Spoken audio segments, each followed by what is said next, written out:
Minya. JL's missed his chance, dropped his AWP and goes back to retrieve it. Tackable punish, okay. Me who's been spotted in the smoke, MCH.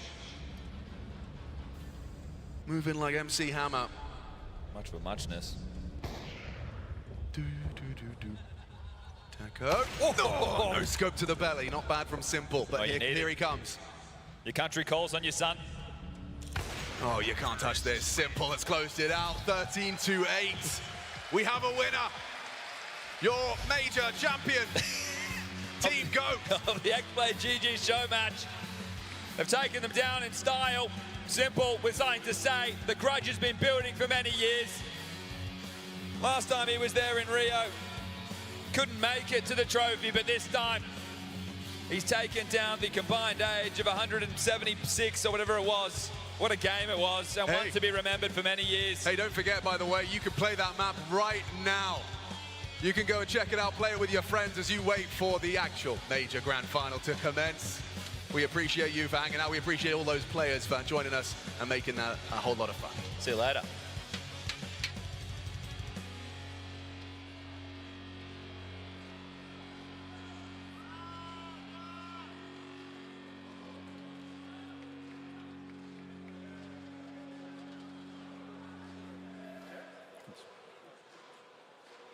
Well, there we have it. Team GOAT won the show match. Make some noise.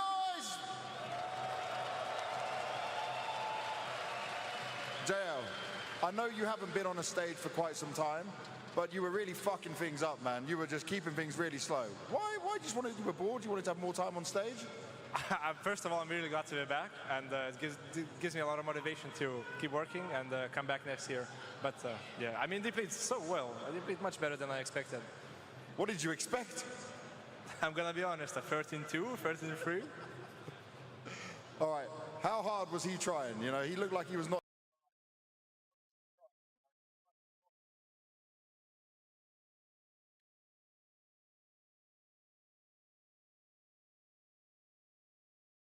Final makes you feel good? I mean, makes you feel okay, you know. It would be much better to play this best of 5. Oh yes, it would be, but give me that. The best of 5's coming up next. You got FaZe taking on Vitality. I know you gave us the FaZe up earlier. Is that the way you're going? You think FaZe are going to take this? My soul and my heart gonna cheer for FaZe, but my brain will cheer for Vitality, you know. Ooh, okay. JL, give me your predictions. What are you thinking? I mean, if they beat Navi, they might as well win the whole tournament, because then you can see lost to the champions, but good luck to FaZe. My heart's with them. All right, and lastly, anything you want to say to all the fans and everyone in the audience, everyone back home? Thank you all for coming here. I didn't expect such a huge crowd just for the show match, so thank you all. I love you guys. And Sasha, for you as well, man. Love you guys. I love all of you. And hopefully you're gonna enjoy this final. Stay tuned, guys. We'll be back soon. The major grand final is up next.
best of dispatches. Where in retake will you pull out the clutch? Where you'll be testing your deadliest thing. Where are we perfectly training all day? Ready? X-play, X-play, X-play, X-play, X-play, X-play, X-play, GG!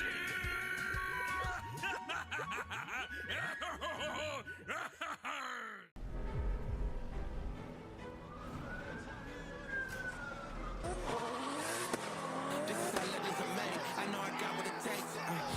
And I'm not pumping the brakes. And I'm not pumping the brakes. I'm too competitive. I like the narrative. I don't know best in the league. Who you comparing with? That is competitive. Top of the throne in the league. How you moving slow when it's speed? I just been bringing the heat. I just been bringing the. I just been bringing the. I just been bringing the fire. Ready to fight. Let's go. That tick tock go. That click clack go. That tick tock go. That click clack go.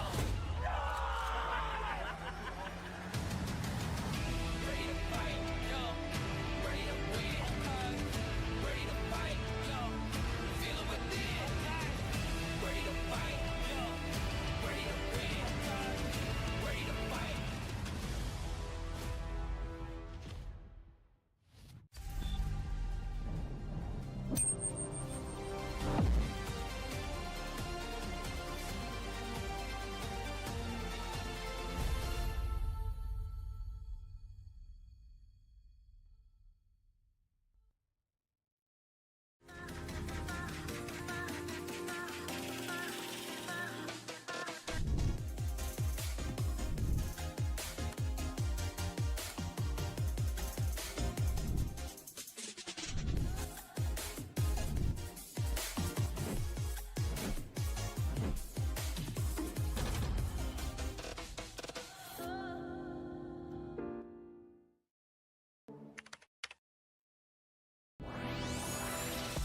You see the match.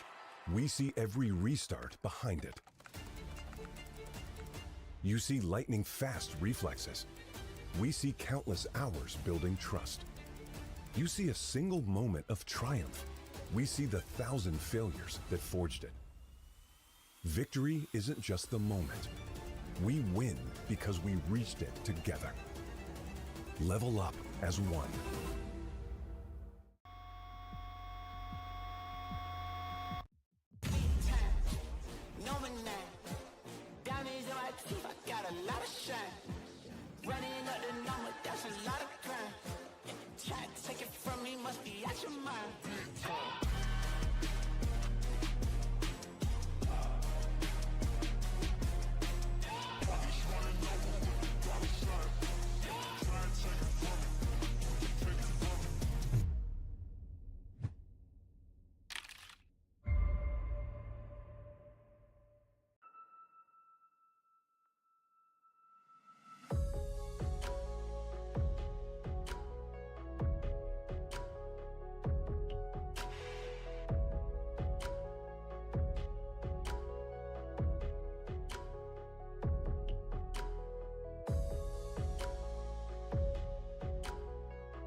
What's the favorite thing about the major, like the event in general?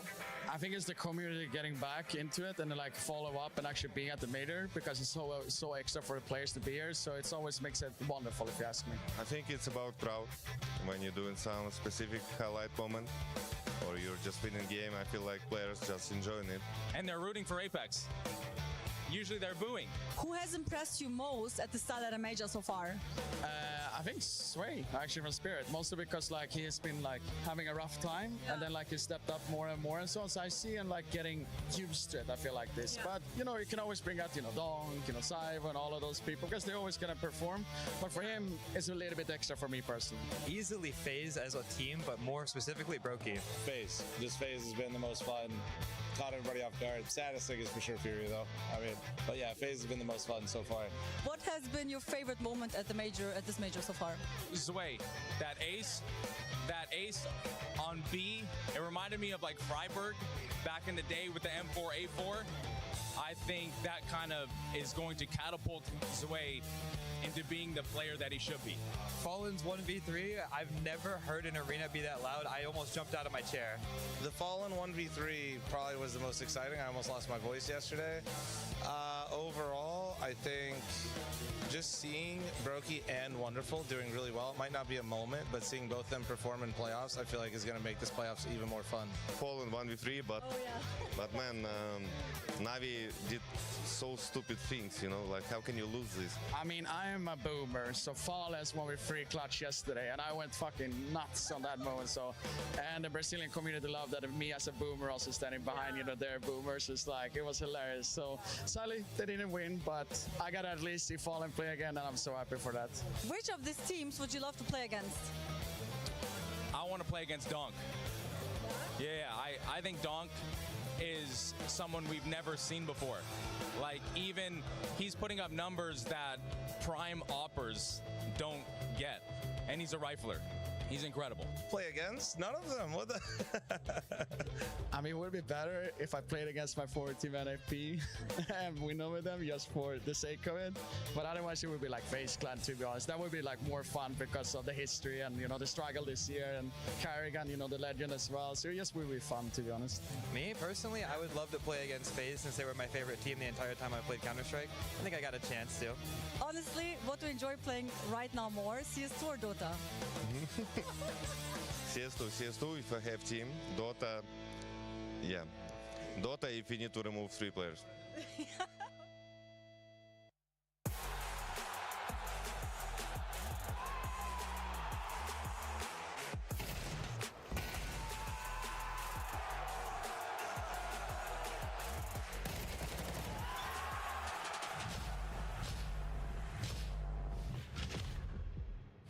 One final match in 2025, and for the first time in major history, we will be crowning our champion in a best of 5. The culmination of the STARLADDER Budapest major begins now. Joining myself for Spears, I've got Devilwalk, Maui, and Pimp to be guiding us through what is going to be an epic championship Sunday. There is nothing quite like spending your Sunday, Jacob, at the culmination of the biggest event in all of Counter-Strike. Not at all. You know, it's been a hectic 3.5 weeks for everyone, I guess, included in the major, but let alone FaZe Clan, who started in stage 1, has survived stage 1, 2, 3, now find themselves in the grand final.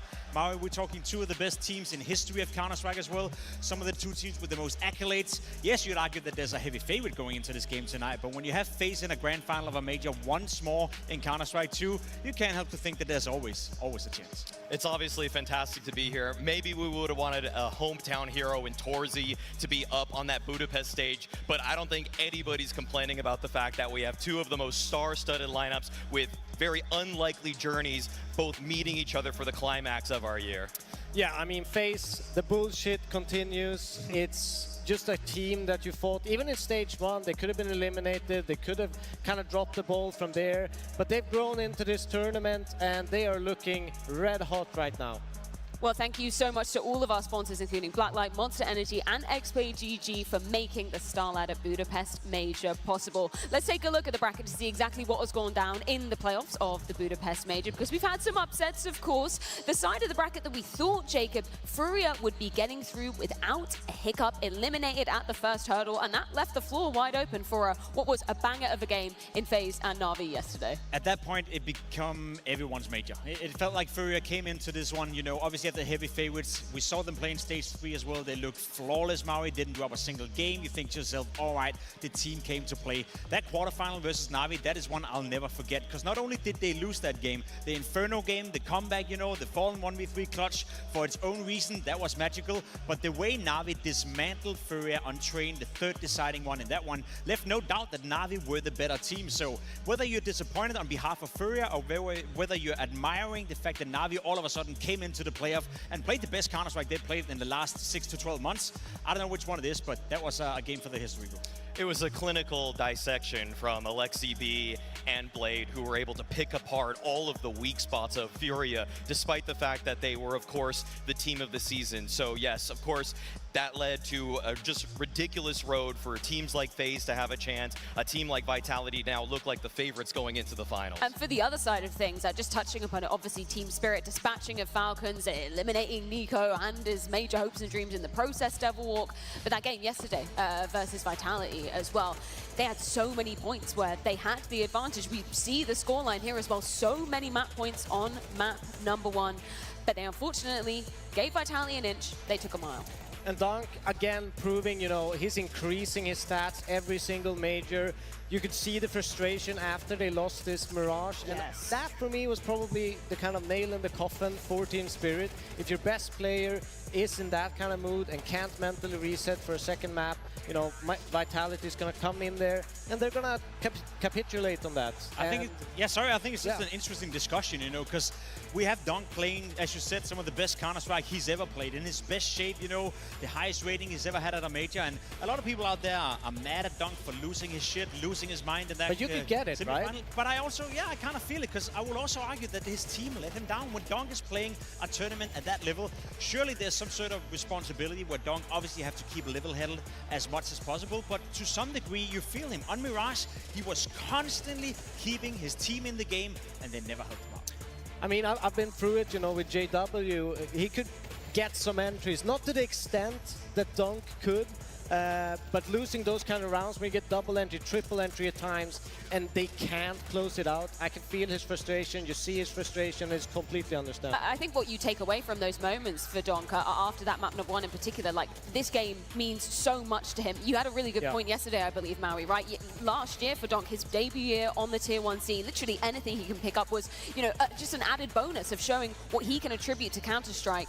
This year has been the real test for him, and there's been some adversity he's had to quell, and it's not always been him being the problem within the team, right? Basically never. What's terrifying is that we have seen in Counter-Strike the peaks of riflers are very fleeting in nature, that people like coldzera come and go. 2 years of being at the pinnacle of competition, and then a year later, you're wondering where they even are at that point. So Donk and everybody on Spirit has to recognize that this is a limited window. He's of course young. I'm sure he has another year, 2 years, hopefully even more to give, but you are operating with a finite amount of time and space for him to just deliver you trophies, so everybody has to get on board. Yeah, let's talk about how Vitality made it to this very stage, first of all. Of course, managing to take down the Mongols in very convincing fashion in their quarterfinal. That was a necessity for them. Then yesterday versus Spirit, was there a point where, of course, we look at the Spirit side of things and go, okay, you let that one slip away from you. Was there a shift in the system? Was there a moment where you looked at things and thought, okay, Vitality, they're now in the driver's seat? I mean, yeah, obviously on Mirage, once we got into overtime and once they finally got the win in that game, it was a game that could have gone either way. I think that Mirage game versus Spirit, that kind of, you know, fast-forwarded Vitality and made them believe that even when they're not playing their A game, they still had the ability to beat a team like Spirit, still had the ability to beat a guy like Donk as well, firing on all cylinders. And then I guess the unsung hero from yesterday was Messi. He bought time for Cyber. He bought time for Rups for them to come alive. After the game, we spoke about how fantastically well Rups played, but also for Messi, right? Had it not been for him, there would have been no win on Mirage. So I think the fact that we saw the whole support cast for Vitality performing well, that was the turnaround moment for me. That's what you have. It's scary. It's scary when you have 5 players on the server. They all can contribute. They all can perform at the highest peaks at their role. So I think that, you know, this is a weak Vitality, so to speak, that we're seeing today compared to the first half of the year. But they're still so scary. They still have all the individuals. They can have pop-up moments. And it's going to be a real test for FaZe to kind of break that down and stop. Even if you stop Rops, you got Saivu, you got FlameZ, you got Messi, you got Apex. He's going to deliver you some of those X-Factor rounds as well. So there's a lot of things you need to shut down for this FaZe side on the Vitality. We got to see the Stage 3 results there from Vitality. It's been a bit more of a scenic route for FaZe, though, Maui. They started off literally from day 1, Stage 1 of the Major. They've had a marathon, by no means a sprint. What have you taken away from kind of the progression we've seen throughout each day, stage, and how they've made it to this very stage today? It was Twist when he was on FaZe back in 2023 saying that the longer you let FaZe into a tournament, the longer they play it out, the better they get. And that same DNA still still sits within them all today. The fact that they had to battle through stage 1 from really the precipice of a failure of a season. I would even say the precipice of a roster change or two, and then getting all the way to the grand finals. I think some fans are almost a little, they're on two sides of the coin right now with FaZe, where you probably thought, just lose in the early round, then they're forced to make a change. They have to make a change. And now you're beginning to believe, because the way that they dismantled teams in stage 2, the way they took the fight to teams in stage 3, how they have actually beaten every successive opponent into the playoffs, this is what dreams are made of. This is why FaZe is just the most likable and exciting team in Counter-Strike. And that's the crazy thing, right? Because you're describing right here, stage 1, it almost ended. We've been speaking about it plenty of times, and I know people out there are getting kind of tired of hearing it, but the 0.4 second diffuse against Red Candidates, right? They were so close for it to be eliminated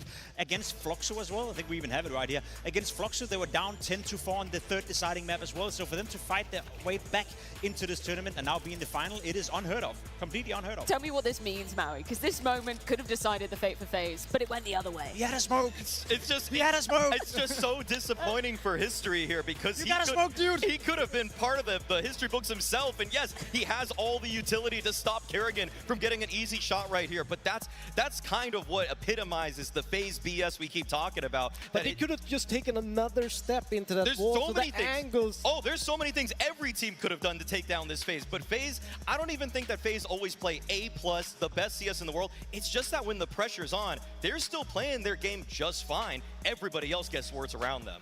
Yeah, they are incredible. They are like an anomaly in Counter-Strike in some sense, because I think every single game that I've watched FaZe, I've said, oh, they're out, they're done, they're going out of this tournament right now.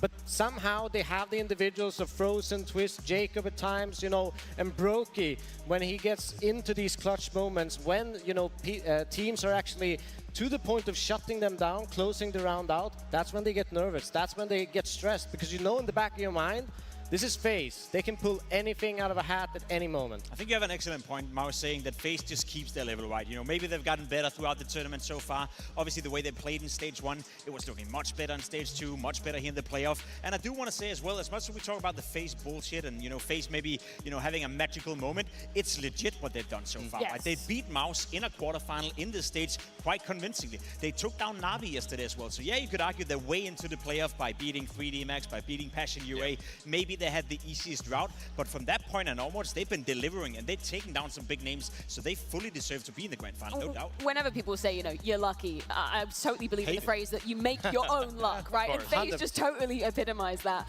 We saw the stage 3 results and Vitality flashing up on screen. There was only one flare of red, and actually was versus FaZe in the best of ones. But what else can we take from 2025 in terms of the head-to-heads that we've seen between these two squads? I mean, it kind of illustrates what we've known from the entirety of the season, that Vitality have been a significantly better team than FaZe. But even so, a lot of those claims have been close. 2-1 victories for Vitality in a period of time where they were the best team in the world and FaZe was scrambling, couldn't figure it out, couldn't really, you know, solve their issues and become relevant. So I think fact of the matter is, again, each game in the playoff live its own life, but FaZe have been close before when they were at their worst. So what's to believe that Kerrigan can't tell his teammates right now that, listen, we've been close before, now we're actually playing good proper Counter-Strike, we can definitely take them down. And I think even 2 of those, the last ones, there were 2 overtime victories for Vitality on one of the maps. So it is feasible, it's possible, and they made it close every single time. And the latest game of Nuke as well, where they, you know, this is the one that for me kind of makes Kerrigan, you know, we speak about him. He's so creative. He can change the entire style of the team in such a short notice, and everyone's on board.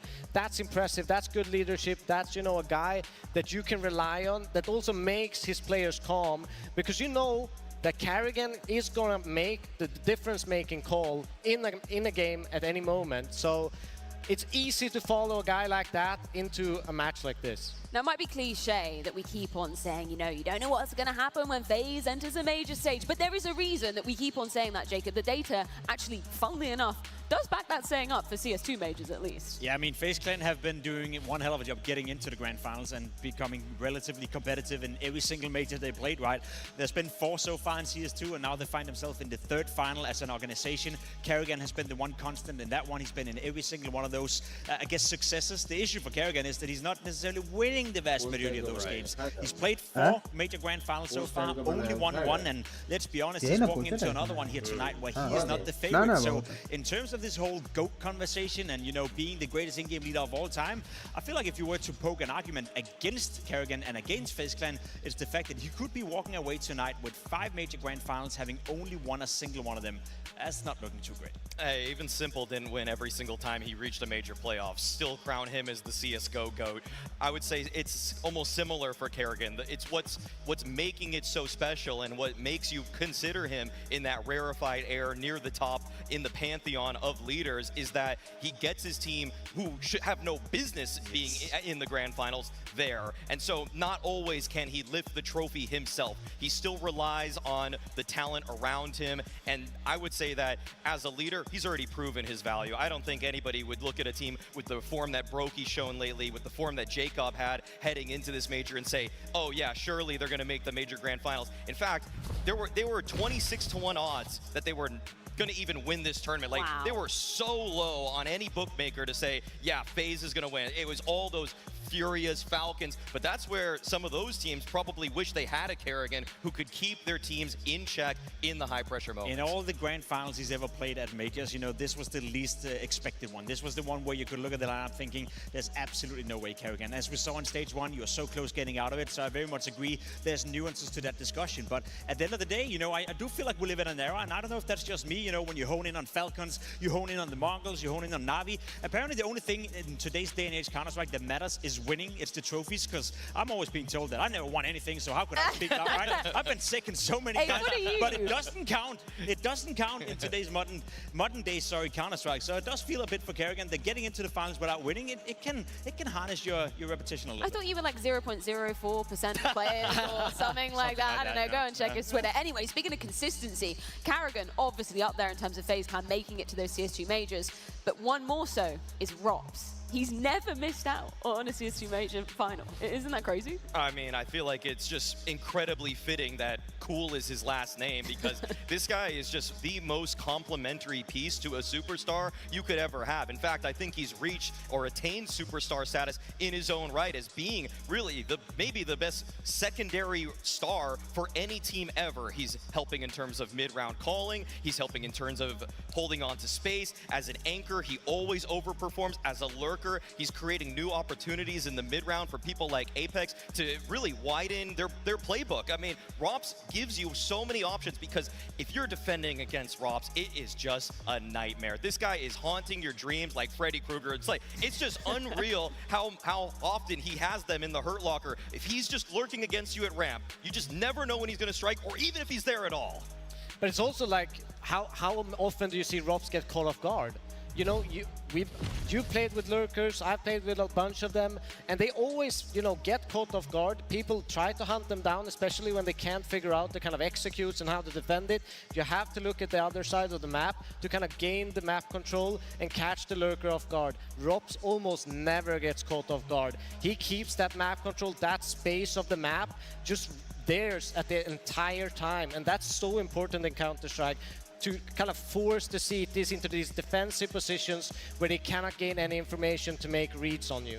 I think the best way you could describe it is that Rops is one of the few rifles in the world where teams will go into a game and they will plan against him, right? They'll try to figure out, what is he doing, how is he playing, how do we make sure that he doesn't find the impact that he's so good at finding. There's a lot of players in today's Counter-Strike right now, and that's not to speak ill of them, where they're just a factor in the game. They're part of the game, they're part of a team. Rops is one of those catalysts behind winning, not only in FaceClan when he was playing there, but also in Vitality. And I bet you, every single time someone is facing Vitality right now, they have a little note, they have a little section where they're preparing for Rops specifically, because if he's allowed to do whatever he wants, he will win the game for Vitality. And that's not to be said for a lot of the players that we do see in the playoff even, where they're just part of a system. Rops is kind of making the system. Not to put you on the spot, Maui, but where does Rops land in terms of your top 20? Obviously more top 10, maybe top 5 discussion for 2025. Depends what you value. He's between 3 and 5, with no doubt. And really, if you value the prestige trophies, if you value Katowice, Cologne, the majors above all else, you might put him above m0NESY, who by the numbers alone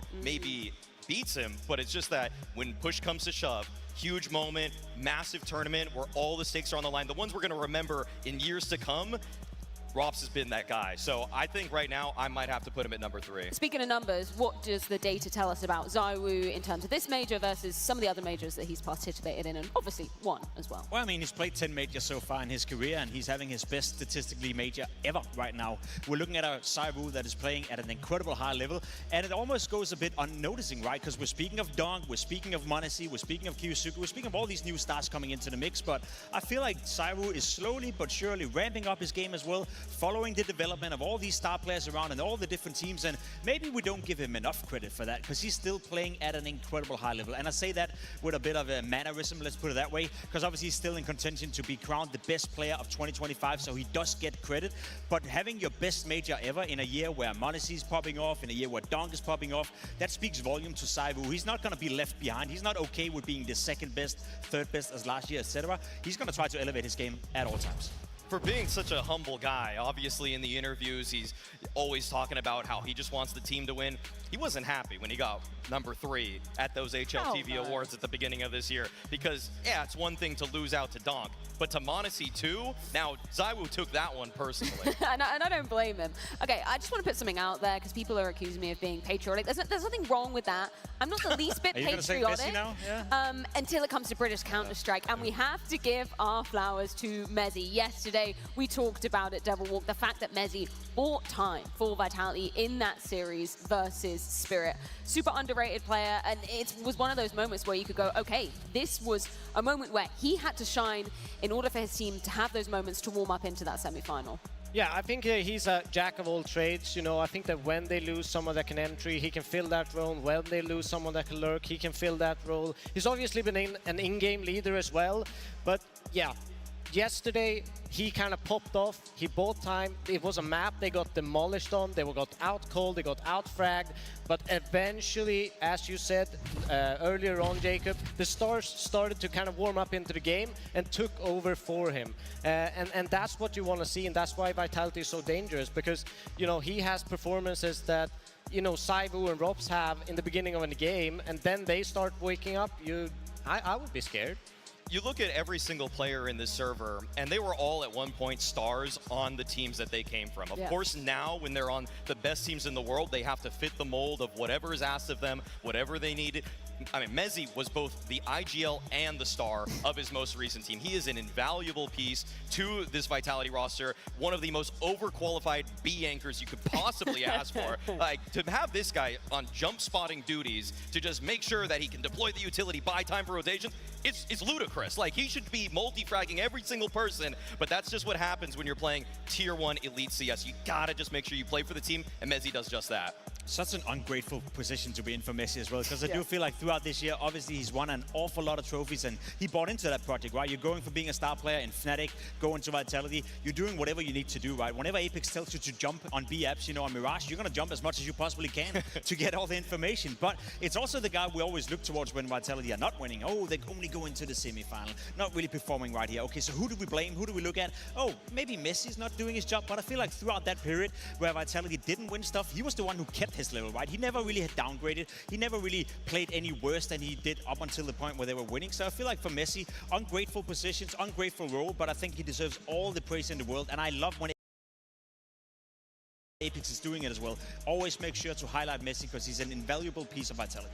And there's so many moments as well that we hear the team comms, right? How many moments is Mezzy the one stepping up to try and get the guys back in the group? We heard it on that map of Mirage yesterday, so obviously huge credit to him for that as well. Either way, in terms of players, in terms of callers that we need to be looking at, we spoke about Karrigan, obviously his tenured major history. Apex on the other side of things, he also has obviously a litany of trophies to go along with it, but the amount of majors plays obviously equal to that of Karrigan too. Yeah, he's a living legend of the game. You know, for people who are maybe new to Counter-Strike, Apex has also had a pretty sick transition from being a star entry fragger back in the day. He was the one putting up all the numbers, he was running around, really making an awful lot of impact in the early days of Counter-Strike, back in Envios, back in LDLC, transition into becoming an in-game leader, and he's had an awful lot of success ever since. And you can see right here, both of them have played 20 majors. They've both been in 4 grand finals. The difference between Karrigan and Apex in that regard is he's been on stronger teams when he's been in those finals. He has 3 trophies to his name already, and there's a great likelihood that he'll get another one tonight. If that doesn't make you a GOAT contender in terms of being an in-game leader or a player in Counter-Strike having 4 major titles, then what will? I have a question for you, Jacob, because you definitely played against Apex back in the day. Yeah. Did he ever tilt you with the way that he played back then? I think I've said it a couple of times before on the disc. I played against Apex. I played with him at a couple of LAN tournaments as well. To me, he was a brain-dead potato running around. That's how he approached Counter-Strike. That's how he played Counter-Strike. I think he'll even admit it in the early days. So that transition of him becoming a guy that would always overpeak, that would entry frag at all costs, to become so versatile, to become a guy that thinks about Counter-Strike, to become a guy that elevates a player like Cyru, builds up a team, builds up a culture within Vitality. I didn't see it coming. I don't think anyone saw it coming, and that's why he's been one of the most impressive transformational players I've ever seen in the history of Counter-Strike. And look at where you've both ended up now, or maybe just where Apex has ended up. Anyway, should we talk a little bit about some of the... Devil Walk, you had a really interesting round you wanted to pull out from the head-to-head that we saw back in Stage 3. Obviously, this was a best of one, but Chaos kind of is Karrigan's middle name. He's good at throwing it out, but he's also good at kind of controlling it around it too. I think this is a good round. You know, we have Flamesy kind of highlight how good and knowledgeable they are about CS. You see Flamesy kills Jacob here up on the main roof. And I think the thing with Karrigan is they can get into these awkward positions. They can get into these, you know, moments where do we end? How do we end? How do we split up in this moment? And I think that one really cheeky thing that he does in this round, they kind of wait out with Twist, putting pressure in that warehouse area, and then once they've waited enough time, they kind of throw this little cheeky smoke into the main with that entry that kind of leaves a gap on the left side for these guys to kind of group up into the side together and be able to strike as a unit. And I think these moments is what makes Karrigan great, that he can create these kind of cool, surprising rounds almost out of nothing. It's almost like this. When you look at Vitality, they're a well-orchestrated team, one that has the script in front of them. They've worked through so many different iterations and flowcharts of situations, whereas on the other hand, I would consider Karrigan to be the leader of an improv jazz band. It's just constant chaos all the time. Sometimes you're wondering, where is this one even going? But at the end of the day, I'm usually enjoying it. Might need a drink or two to really take it all in, but usually I'm liking what Karrigan's bringing. But that's why sometimes it feels like it's almost limited. Like, when's it gonna end? When's the magic gonna stop? But somehow in this tournament, he's just kept building on the plays and ideas over and over again. So it definitely helps that he has an experienced band with him that can just run all of the plays that enter his mind. Well, let's check in with one of the other players from FaZe Clan. It's Tris, courtesy of Stico. Exactly 3 months ago, he went back to FaZe, and now you're here playing on the major in the final. Tell me, this year has been pretty, you know, eventful for you, but it was a great turnaround. So what do you feel about that? I mean, yeah, when I joined the team, I already knew that they had a rough year in terms of their own expectations. You know, FaZe usually holds himself to higher standards. And, you know, I came here and I said, we're going to end this year great. And I'm happy to see where we are right now, because we're doing what we set out to do. Your team has, or teammates rather, has a lot of major appearances in the final, but on the other hand, Vitality, they have a lot of major trophies under their hand. So you think that this kind of FaZe magic is strong enough to off-balance these statistics that are maybe not in your favor? Whatever the magic is, whatever we want to call it, I think today is about the best team winning. We've been learning every day, been doing our best every day. And you know what I'm happy to see is when I wake up today and I go see my teammates that I feel like they look fresh. They look like they just started this event. I don't see exhaustion, I don't see fatigue. And yeah, I'm excited to get this game going. I don't want to talk too much about the numbers, because when you look at it, it doesn't really make sense that you are making it into the final, all things considered. But I have to talk about one number specifically, and that is your performance. Ever since you came back to FaZe, it feels like you're playing probably the peak of your career. Do you maybe suspect why this might be happening under Karrigan's leadership? I mean, to be honest, I don't want to boil it down to just returning to FaZe. In my opinion, I've been playing great Counter-Strike the entire year. Even last year, having the role of captain, I feel like I still performed well individually. at the end of the day, I do whatever it takes to win. If that's me dropping up and having 5-7 no armor, or going first for people, or throwing flashes, I do whatever it takes. And that's the great thing about FaZe. Every player is going to do what it takes to win today. And yeah. A lot of players or people watching this might be expecting that this might be a one-sided final, but in reality, whenever you play Vitality, you really push them to their limits on a couple maps where you're really favorites. So what do you expect personally from this game? How it might go? I don't know. I mean, maybe 5 maps, 5 overtimes. And, you know, the FaZe Classic, paid by the round. Honestly, just hoping for a great match, an entertaining match. A match that, when we leave the stadium, that we feel proud of, regardless of the result. And that's what we're going to try to do. Beautiful words to end this. Good luck, Twist, in this best of 5. I'd love to hear all of that coming out of Twist, just running off pure vibes now. Nobody expected them to make it to this grand final, but for Twist, we know, Jacob, how much this means that he's returned to FaZe. He gets to return under the leadership of Karrigan. Sure, he had a little foray in Liquid for a little bit of time, but returning back to FaZe, that's what makes Twist Twist. Being in jail for 656 days is no easy feat, and then come back into it, join FaZe Clan once more, and you know, being a major grand final. I feel like I can't help to feel happy for Twist, because when he left Team Liquid, I think it was for good. You know, both for Liquid and for Twist, it wasn't a match. You could clearly feel that Twist was over that project, wasn't really the return to Liquid he was hoping for. Then he comes back into FaZe, and the first couple of months, it's the same thing. You feel like, that's not the reunion that we were hoping for. Rain coming in and out of the lineup, Jacob coming in and out of the lineup, FaZe not really being relevant, ranked number 12, ranked number 13 in the world, and then all of a sudden to find him in the major grand final, it's a sweet feeling, and it's nice in the moment, but I also do hope that's going to spare some more positives into 2026. Twist is one of the best players we have to offer in Counter-Strike. He's shown that ever since his return, but it's been a rough start to his FaZe Clan journey once more.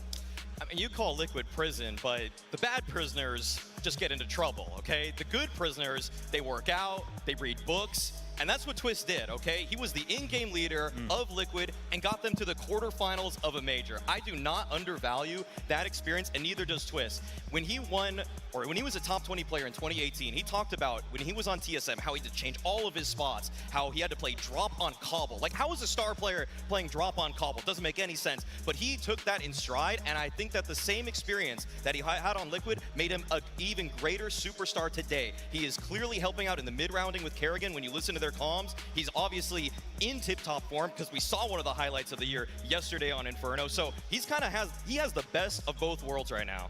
Yeah, I mean, he's an incredible player, always has been, always been on top of, you know, North American Counter-Strike, but also the world of Counter-Strike. So, yeah, unbelievable player to get to watch on a stage like this, the moments that he can just muster out.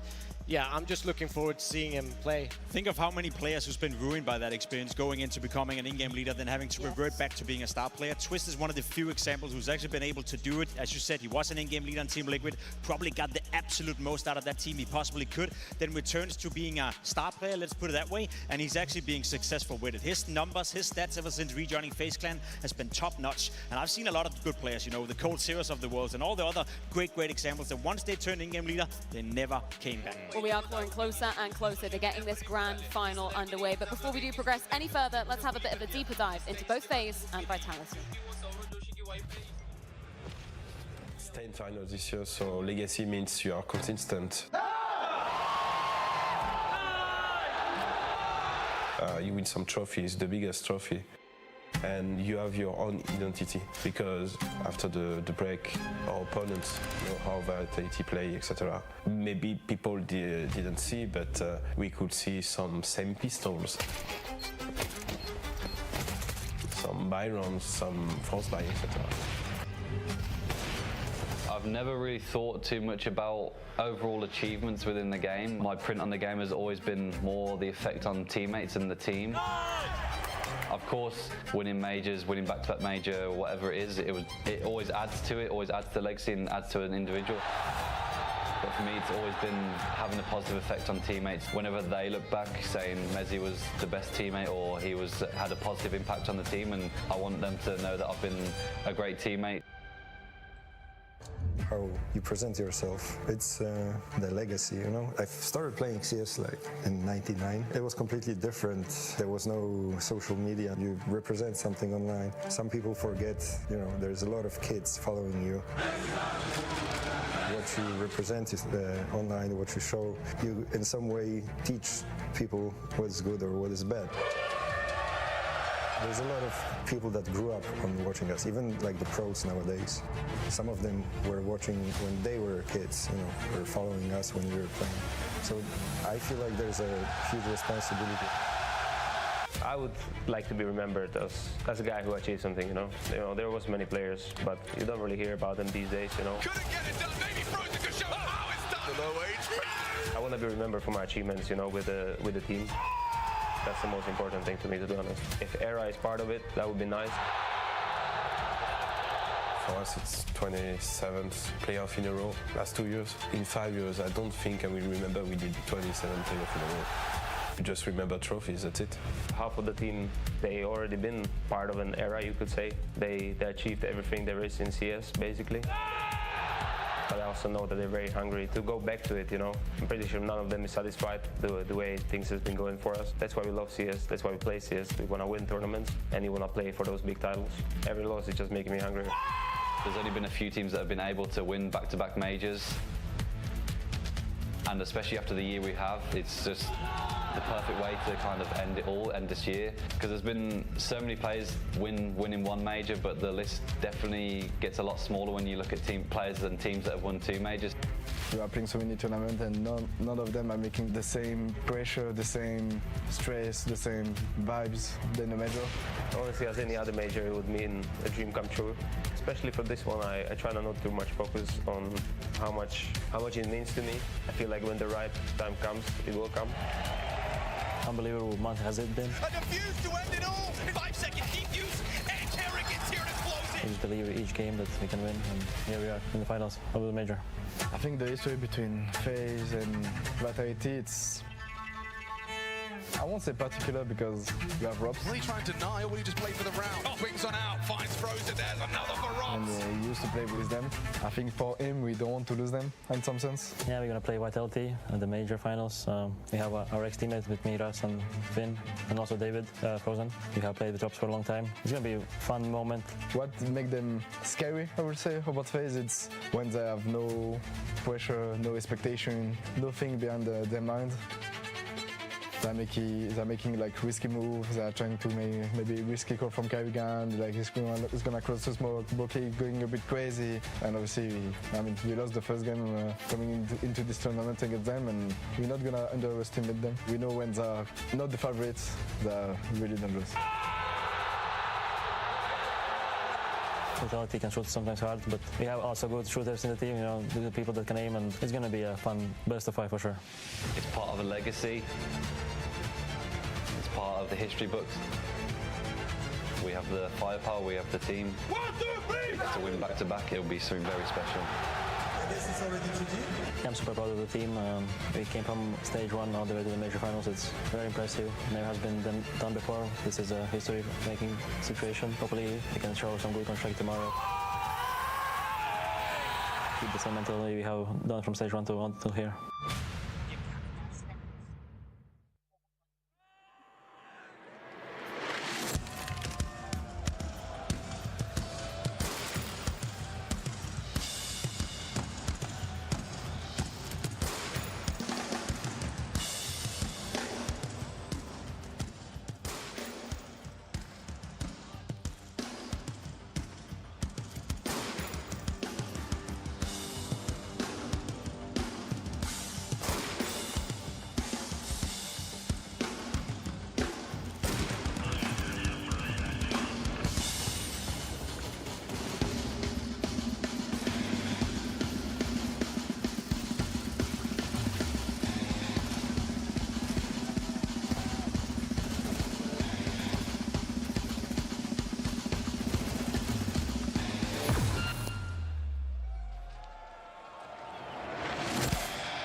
Apex!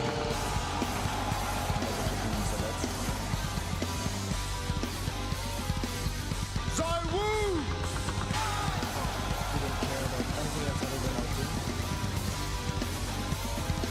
Flamesy!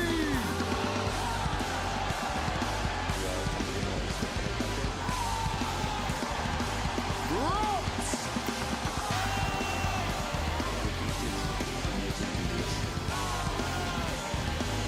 Messi!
Tonight, we etch another name amongst the greats of Counter-Strike.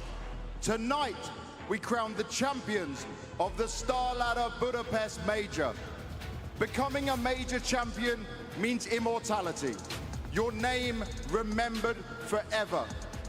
You get your name carved into the trophy, into the history, and these history books are written greatly. Entering this grand finals, you have 8 of the 10 players who have already tasted major glory. But trust me, they hunger for so much more, because that is what greatness wants. On the other side, we have 2 players hoping to achieve that glory. One who is in the playoffs of a major for the very first time.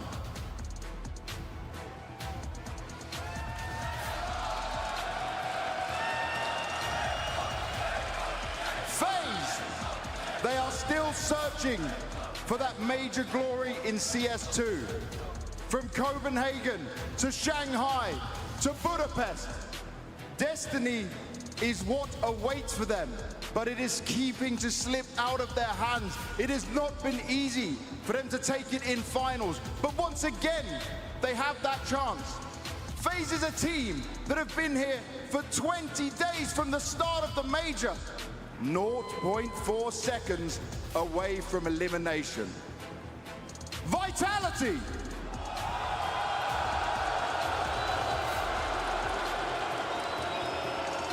This is a dynasty knocking on the door of eternity. If they can do it here tonight, they become back-to-back major champions that hasn't been done since 2019. They know the pressures of this stage. They know to handle the crowd roars, the boos.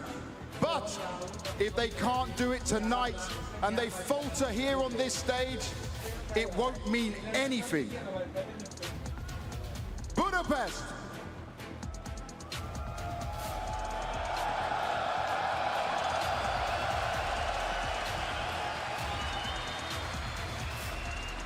Tonight, in front of 20,000 of you inside this arena, and the millions and millions of Counter-Strike fans watching around the world, history is about to be made.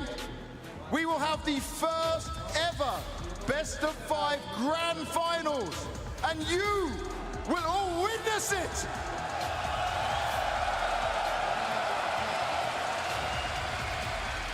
This is the STARLADDER Budapest Major, and this is your chance to give all your energy to these players who have done this, who have given their whole lives for this. They have sacrificed for this, just to lift this trophy.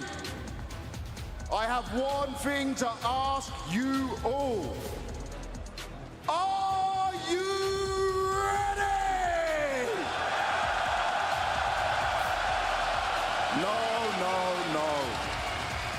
No. I need more from you all. I need all that energy. I need that roar. Are you ready?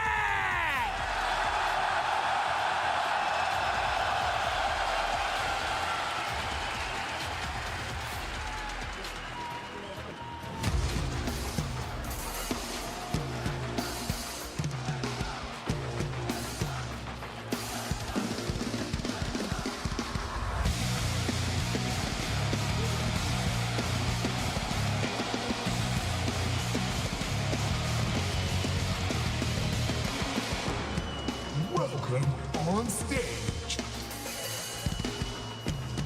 Vitality.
Apex, standing here, I know you feel nervous, you feel jitter, but you also feel excitement, right? Are you using all these emotions to channel your best leadership, or are you trying to not get affected at all? It's just a day at the office, you know? There are only 20 to say fuck you Apex, it's nothing. In Austin, there were 15,000 saying fuck you Apex, so I'm not listening to them, I don't hear them actually, it's all right. Tell me, Vitality.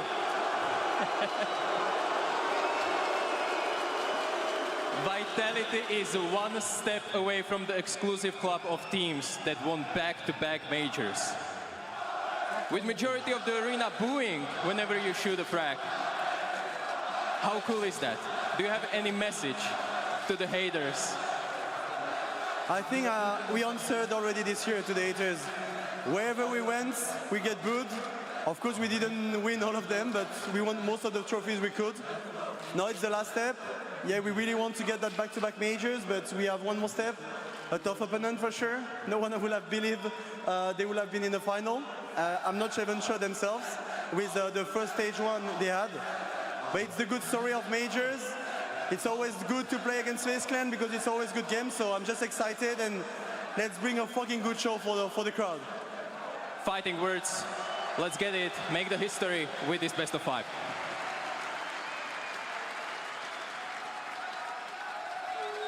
Carrigan.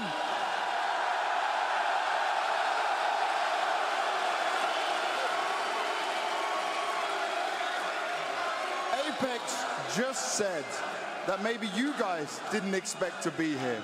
So what do you want to say to that? Maybe not, maybe yes, we don't know. Yet here we are. Let's just play some funny Counter-Strike. I am looking forward to this game. These guys, they're the best team in the world the whole year. But in the end, it's a 50-50 in the final. Let's just bring it on and give a fantastic show to everyone here tonight.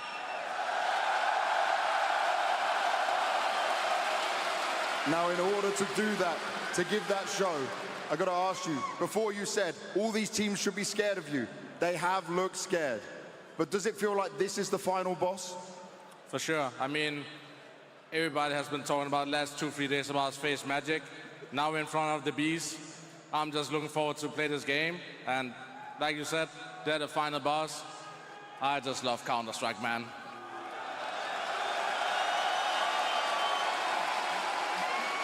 Well, you love Counter-Strike, we love Counter-Strike, but I think this crowd loves you. So any final words?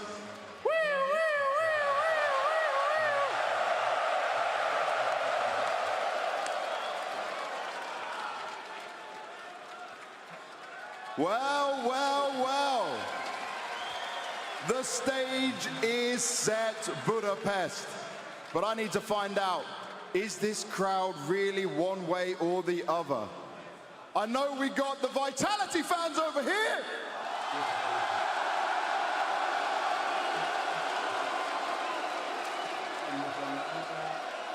But it does seem like there are more fans in this entire arena for FaZe!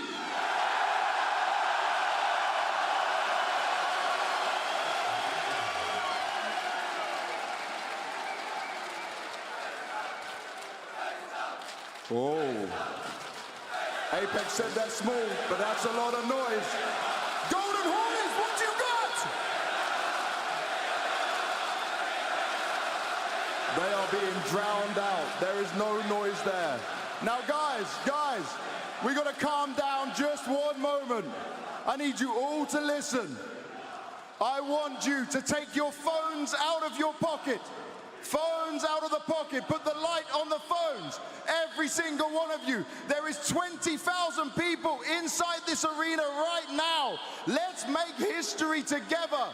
Lower the lights, please, arena. Look at this. Phones up, lights out, side to side. This is for Counter-Strike. This is for this amazing moment for all of these players, for everyone that destined themselves to be on this stage. And you are a part of history.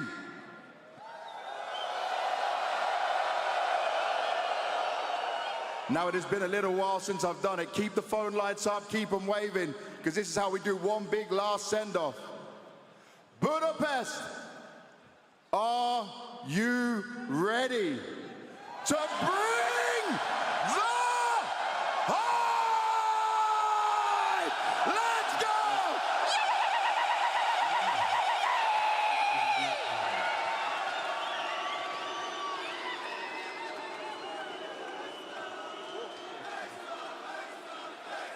Counter-Strike's greatest showman versus the 2025 Kings of Counter-Strike. What every player craves now within touching distance. For one, this trophy would complete what has been a Cinderella run here in Budapest. For the other, it would cement a dynasty with back-to-back majors. The stakes, Jacob, they do not get bigger than this. Not at all, right? You have two teams who are obviously coming in with the one goal to win the trophy. On one side, you have Apex, you have Vitality. Apex can win his 4th major, putting him one away from equaling Dupree as the only player in the world with 5 major trophies. That's something Apex would love to do. On the other side, you have Jacob, a major rookie coming in, potentially winning his 1st ever major at his 1st ever major. Frozen. He's been in so many big games before. He's not really won that much, right? Never have a Slovakian won a major ever before. That's something he wants to do. Regardless of the outcome of the game tonight, there's so much at stake for both teams. Beyond that, I actually feel like for ZywOo, winning's not just enough. You need that major MVP. Yes. You need to cement 2025 as being your year and being the world's #1 player. Because I still think that the jury is out. Because the donk numbers, they are still impressive. But the 2 major MVPs, that might be more impressive. He could totally change that discussion tonight. We do see the best of 5 maps that we could potentially be seeing play out tonight on our screens. Devil Walk, initial takeaways from what we see here. I think the first thing for me is nuke. I think that FaZe needs to pick this nuke up. We've seen, you know, the losses that Vitality has been on nuke, Dust 2, even Inferno, and I feel like these are the 3 maps that FaZe need to pick up. And my question is, for FaZe, they played nuke 7 times at this event already. There are, I think, 25 maps in total, 7 of them have been on nuke. And Karrigan has shifted up their T side multiple times, even against this Vitality squad when he picked up a 13-7 win on this nuke. Can he still make a game plan to surprise Vitality? Can he make them shaky? That's my question for them. It's hard to kind of figure that out because they've thrown out so much material already on this map. I think that's one of the biggest strengths of FaZe coming into this playoff, but also coming into the grand final. I'm pretty sure if you ask Karrigan, he didn't necessarily know himself, you know, just a couple of hours ago what the gameplay would be. So how do you prepare for that? If you're Extas, if you're Apex, Karrigan is the master at coming up with things on the fly. Sure, there's certain defaults, there's certain things they're gonna run out, but if anyone can change the tide of a game in the middle of it by the mid-round calling, it's Karrigan. You can only prepare that much if you're Apex, and they gotta be ready for basically everything. We're talking a lot about the chaos that Karrigan and co could be throwing out on the server tonight, but yet we all went with Vitality. Maui, give me your side of the story. Why are you going with the Bees? I just feel like this is where the BS gets cleaned up. Apex is a master at making sure that things are neat. Everything at this point has been completely outlined. All of the plays have been drilled through, and even if Karrigan has an ace up his sleeve, a new mid-round call that's going to attempt to surprise Vitality. Vitality, every single player is just rock steady, so reliable. Every single map, you can pick on a different guy as the one that's going to actually be able to solve the puzzle that Karrigan's throwing out for them. And so, yes, we look to ZywOo, we look to Rops, but even Mezzy, even Flamesy, sometimes even Apex, all of them can understand in the middle of a round how it needs to be won. History speaks in favor for Vitality. There's no doubt about it. The one thing that has been able to, I guess, cement them as the team of the year so far is that they never lose to team below them, right? FaZe Clan has done such a good job getting into the grand final. Unfortunately for them, I think it ends here. For the first time in history, we decide our major champion in a best of 5. FaZe versus Vitality begins now.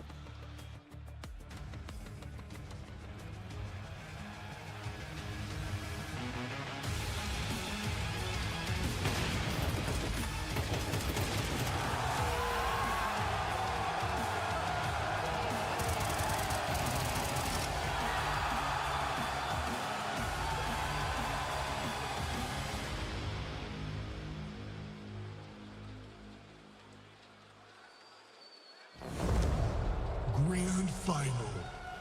Vitality versus FaZe. Unleash the beast. Good luck and have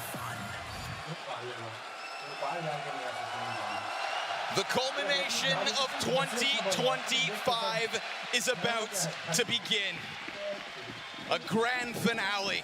One last clash. FaZe versus Vitality. Miracles versus Masters. Budapest, let's get loud!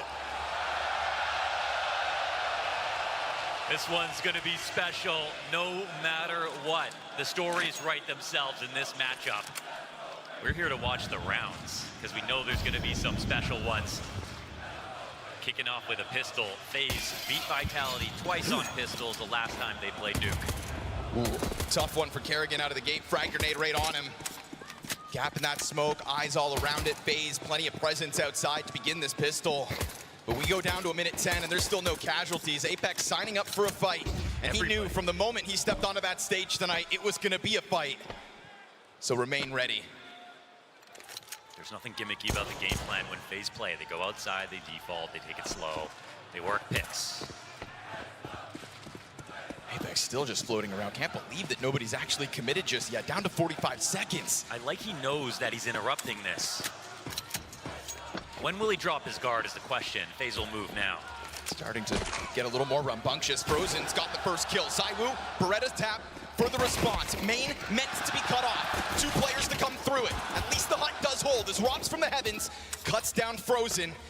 And this 3v3 still has some legs for FaZe as Brokey can't collect that kill up to heaven. He's got to also now reroute. We go 20 seconds, and again, it is an execution from Robs out of heaven. So clean with this pistol, but Brokey's going to give him a taste of his own medicine. That's a chance to bail downstairs with bomb. That's all they wanted, and now Twist protects the vent.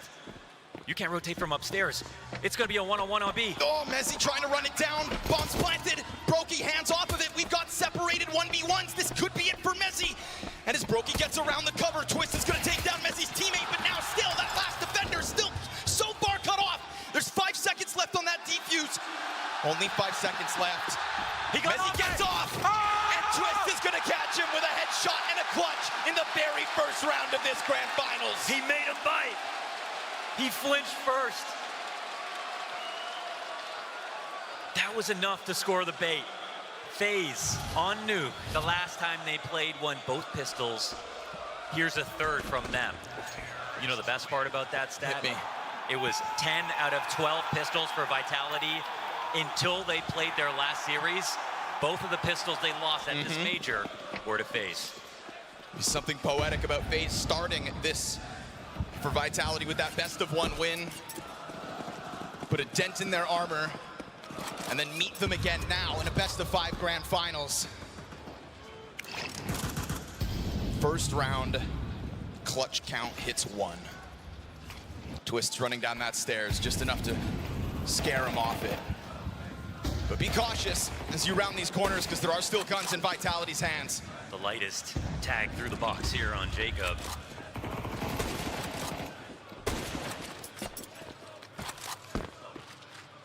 Again, FaZe just getting this posturing outdoors, starting this round just like they did the one prior. The desk brought it up. They're gonna come at, they have a lot of looks on Nuke. The thing is though, it's always been towards outside. We saw Apex last round, scouting it out. ZywOo's trying to push back in this direction, but they don't get the kill first, so they have to succeed the space. It's a daunting test to begin your grind of a best-of-5 at this kind of a slow pace, especially now with Kerrigan taking damage. FaZe don't want to give up this momentum off the pistol win. And yet ZywOo remains a problem. And the FAMAS is going to clean up what ZywOo started, so that's the recovery they're looking for. Frozen trying to pinch into this upper hit with Brokey, but one end gets cut off. Good on Mezzi. Stays locked into those boxes, but if the Heaven players come up and over, then this bomb site's going to get unraveled. Flamesy drops with nothing to show for it, and FaZe find that appropriate route to cut back in, leaving options open with a bit of ramp control because of the way they tether off the other side of sight. I think that was the unlikely move to go back upstairs. Obviously, with 2 players there for Vitality, it looked like you wouldn't want to do that. Apex was the one guy to dip lower, but with Frozen protecting the vent, it felt like the natural thing to do. Take lower, watch the vent, punish the one guy downstairs. Thing is, FaZe are frying right now. Like, they're hitting all their shots. That's a good sign. Now, obviously, for Vitality, FaZe have this amazing stat, and that's not losing a series at this major. It's best of ones that really cost them. Vitality, on the other hand, we just watched their last game. they were anything but perfect. They, by the end of it, were warmed up and looked amazing, but it took them a long time to get there. Slow start on Mirage yesterday had us worried whether Vitality could kind of crank that dial to get in, whether Team Spirit were going to be a test too strong for them. We can all say the trend for FaZe has been linear in terms of improvement. They're stepping up to higher levels of competition and then equally doing as well, winning each series. For Vitality, it's been a bit more parabolic, up and down. Not sure which Vitality you're going to get. I'll tell you what you get in this one, unarmed for the most part. Still that Mag 7 floats out on the field, leave it to Apex to try to get weird. Kerrigan said in that stage interview that he wants to play some funny Counter-Strike. Usually because it comes up FaZe's favor. Take caution as that shotgun walks its way over towards Secret, and yet again, 3 rounds in a row, FaZe Clan begin their moments on Outers. So this shotty could have a chance to catch somebody off guard. Hell, it could get an upgrade, then suddenly the pistol swarm. You want some funny Counter-Strike? Here it is, or there it goes, rather. Twist, instant headshot, creates that looming threat of more bodies pushing downstairs, and unfortunately for Apex, doesn't even confirm all of the members of FaZe that are actually there. Twist is moving kind of crazy right now. He starts off already after 2 rounds, 5-0. I'm not sure if anybody's had a chance to shoot back. Pistols will try to sign up for it next. FaZe versus Rops. Yeah, ooh. Oh! Excuse me? That's a pistol! And it's in Flamesy's hands as well! Tries to hit the drive-by, that's where Kerrigan's gonna end him. Out of nowhere, Vitality collect 3 5-7 headshots. And now Rops with his hands on that AK-47. Ready to try to fly up through this ladder. Oh, it's gonna get covered. Frozen, meant to be the savior of this one. Bomb goes down in the middle of all that. And despite the best efforts of the 5-7s, it's now back to the pistols here. They're gonna let him settle. Join guys, फटाफट join 5-7s are one thing, but what about the Deegs? Well, first one hits the ground. Chance at a blindside there. Mezzi missing his chances. अरे क्या कर रहा है? अरे यार And he's still standing in the back of that bomb site. Frozen caught a second, but hang on. Just one more needed here for Mezzi. He's going to close that gap onto Frozen. Oh, and he'll nail him point blank, but with less than 10 seconds. क्या? It's that close. हाँ. Let this be the message. उसमें ऐसा throw करेगा भाई. Vitality will not go FaZe down versus without a Vitality. fight. Yeah, they kind of found a way to let him win that, honestly. If they had peaked at any Top point 9 from player. Tetris, he was a dead man. They allowed him to reload and get that next eagle shot after he had warmed up and used an entire mag. क्या बोल रहा? So it's messy, but that's what we चलेगा expect अभी in this game. कितना पे है रुक तो बताता हूँ. But what did Robs have for breakfast? He said this was going to be special coming to play against FaZe in this grand कितना मैच finals. चलेगा ये तो नहीं दिखा रहा है यहाँ पे. That'll keep you on your toes, FaZe Clan. Little, Mezzi's up to 4 kills, but he really saved the day when they played against Spirit. He was the guy एगो थोड़ी होता है फाइनल that में. made it अरे all light गया possible. ना. You give your acceptance speech. You say, "I'd like to thank Mezzi for getting us." हाँ. TV बंद कर, टीवी बंद कर.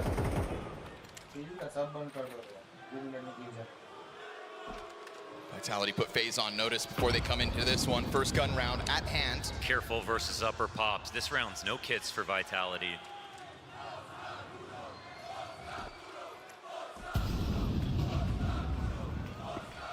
They're not even gearing up for this right now. Bomb's going inside. They're going to put pressure on Squeaky. Flames yes, ahead they of are. that. And that flashbang finds him to perfection. Oh, Twist over main. Who better than Twist? Where have I seen this before? Doubles back off of that one. Vitality's first gun round goes up in nothing but a puff of smoke. Laid out flat on that upper hit. Problem is for Vitality, they're showing FaZe that they can win. That's by far the scariest part about this start for FaZe.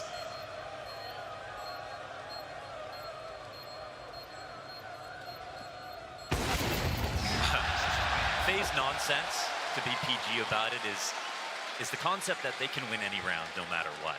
FaZe math is that since they can win any round, then they can win any match. Vitality cannot let them win this many rounds in a row. They've got to stop it at some point. They throw out this Twist idea. It's like the Canada call, but just a 0.5 version. Just a taste, but it works so successfully. The flashes are perfect.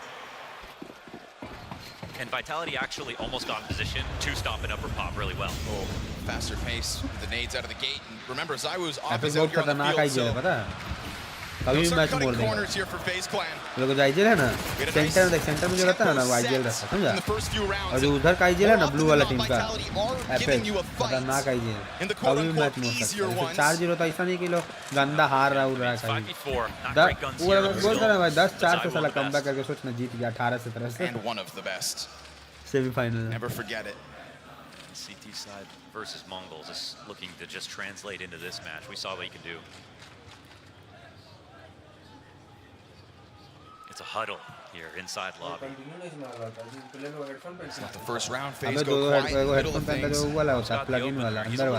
और ऊपर से cover के noise cancellation के लिए Keep Vitality guessing. Can't बहुत let ज्यादा these हल्ला pistols होता है gain too much information in the stack off the first frag. पूरा गेम उसमें आवाज है Does he pop up? Yeah, and it's to his own बहुत demise. बॉट वाला पिक लिया है Specific who knows Rob's better than FaZe? Now Flamesy tucked down into the corners of B. और तो वाइटैलिटी को ही And while support FaZe will start to stomp over, Zywoo clips Kerrigan. That's a kill back towards lobby, I believe. So all of a sudden, Flamesy finds himself in a playmaker's position with a pack of members of this plus shot again. The 5-7s are blessed today. Headshots back to back. Jacob scoops up bomb. 1v3 under threat. And so, as that scope tries to find him still, and an M4 picked up by Apex in the middle of all of this, Jacob's got a chance to blow this round out of the water for the ace. 1v3, but it's too much to ask. Apex hits him from behind. And after all of these close rounds made possible by Apex and Co's light buys, this one breaks through. We've got 2 5-7 commercials. I didn't know they were a sponsor of this event. Incredible round on lower to stop this hit from coming in. It's a little lifeboat here for Vitality. Get your mind right off that round. Look to make it a rifle afterwards. Xtaz only going to be so happy, right? Because on the one hand, you win, you stop FaZe a little bit. You try to मस्त दिखता भाई पूरा चील जैसा दिखता है हर चीज गायब है इसका FaZe's momentum has been a conversation from some हाइब्रोवर आता है ब्राउन है ना but on the इसमें other side Xtaz शायद हटा के रखा है इसीलिए और दिखता है आईब्रो भी शायद नहीं है इसका जानता है that round he hopes for it. अच्छा दिखाते रहता है जैसा कोच है मेन कोच है वो दिखाते रहेगा बीच बीच में इसका क्लोज अप एकदम To stop FaZe. पागल है बे कोच है वो मोटिवेट करता भाई टीम में मोटिवेशन में बहुत Looks like more than enough to do it. Allowed है कुछ नहीं कभी भी बोल सकता पर उसका उस टाइम ज्वाइन ही नहीं रहता We were watching that from Jacob's perspective, but Zywoo missed 3 shots. क्या तो दोनों टीम को रहता है और एडवांटेज क्या है अपना ही टीममेट को ना देख के बोल पाएगा सामने वाले को थोड़ी देख के बोल पाएगा Needed, not important. He'll get another chance to अपना play ही टीम here के on पीछे ना CT घूमते side. रहता है He also did get a kill last round. वो लोग ऐसे भी नहीं बोलता है प्लेयर लोग खेलने देता है ये लोग का मजाक करने थोड़ी बैठा है यहाँ पे यार इतना एक्सपीरियंस लेके तो हर चीज वो लोग समझाएगा वो लोग टाइम आउट में बोलता है समझाता है मोटिवेट करता है Like just straight up and down. नहीं बीच में वॉइस भी सुना था समझा कि ये लोग के बीच में क्या बात चल रहा है उसे भी दिखाता समझा Smooth movement to escape. That is a strong bit of map control for FaZe at a minute 15. Gets Zywoo's watchful gaze over towards it. Rops is fully giving this back up. We don't have Apex is in big garage, so he's not coming down secret to come and support Rops at retaking ramp. That's a less likely play, but something they're thinking about. They're going to have to let him go into Rops Zywoo right doesn't now. have an angle. And they're not making a preemptive rotation. They're really kind of over-facing on outside. Rops versus everybody. Oh, it's right there on the door. Good damage on Jacob. He actually takes none in return just yet. So Rops, this is a bit of a shooting gallery, trying to carve a path off both doorways. He does a lot to delay this, I feel. Oh. Finally, they're able to break on through. Twist catching Apex will help FaZe to follow downwards. And all while Frozen just stays in this corner, there are going to be 3 kills to be had. But it goes to Zywoo's favor. He's able to clip one before Frozen strikes, pushes this clutch onto Mezzi's shoulders. Yeah, that's an interesting one because it's Zywoo's kill that actually made this happen. Mezzi, good clutch. Because he doesn't understand why there's not a plant. He thinks maybe it had gone up the vent to A. That's why he thinks about the heaven ladder. Now it's all just going to confirm. Bits were delayed by Zywoo. He's got a smoke and a kit. Oh, and a chance at the headshot towards Twist in the distance. Mezzi gives himself the flash. He's got a smoke as well. If things get desperate, Kerrigan just remains with head tucked down beneath. And they both layer that peak, one behind the other. FaZe supporting each other in a time of need.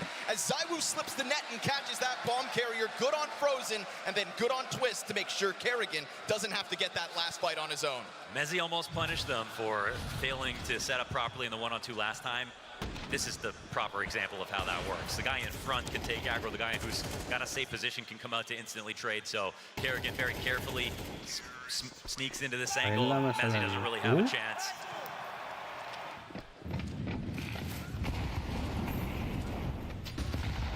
Off the X-Taz tack, FaZe win.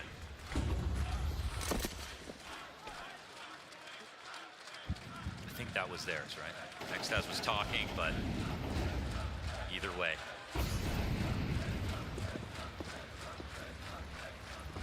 Vitality's purchase back in. It's going to cost them everything. Is he trying to play ahead of this smoke? Ooh, interesting move. Trying to tether alongside Rops, who eats that flashbang. Oh, they get the fight back to their favor, but it does cost Kerrigan half his health. Okay, Twists. Short flanks, he's able to strike again, just whittling one off of the middle of the pack, right? Much like last round, over towards ramp. Just a piece of Vitality. Oh, they're always stealing something. They're always stealing a base here. FaZe just keep this pressure up all across the map. The beauty of FaZe is the power of individuals and the confidence they bring to the table. If they sense an opening, they will strike. And so Twist will do it towards this upper site. It's incredible how good Twist has been. How good Twist is right round now. में 3 kill निकाल लिया अभी तक. All these nuke victories from FaZe. You have to pay attention to the guy they brought back into the lineup. 4 of save कर रहा भैया जी. 6 In to case 1 of emergency, for break FaZe. glass. बिना emergency का ही सब तोड़ देता है इसका glass. The thing about this plan from FaZe, they know what's going to happen. The one round where FaZe made it an upper hit, Vitality responded right. They just didn't get the trades. Twist came in through mini, overwhelmed them. They had 3 points of attack. They really capitalized on that. Every time it's been outside, Rops, Apex, they're trying to take Big Garage so they can catch the lurks, because it's either going to be Twist or it's going to be Kerrigan pushing a smoke. Obviously, you need to know which way he's going to go, if it's going to be Credit Card or into Big Garage, but he does that very often. Every time that they played there, it hasn't been a problem for FaZe. This round, the flash is perfect. How many times are you seeing Rops get hit directly with a flashbang in this match? The perfect flash on ramp when he was playing in that way behind the box. He's trying not to play his favorite angle by the wall, because that's what he normally does. You just never see Rops this vulnerable, ever. Targeted utility makes his job all the more difficult. You see it inside a garage as well. So best of luck, Rops, as this game goes on. He's still the one that's been able to post the most amount of kills for Vitality. But they have not come easy, I'll tell you that. You ask me honestly, I am seeing a plan to respond to this defaulting outside over and over again. It's just not better than FaZe's yet. Apex is going to try to get tricky. This is such a one-and-done spot, man. So difficult to escape from here. But you can usually catch heads climbing over. He's missing everything right now. Oh, man.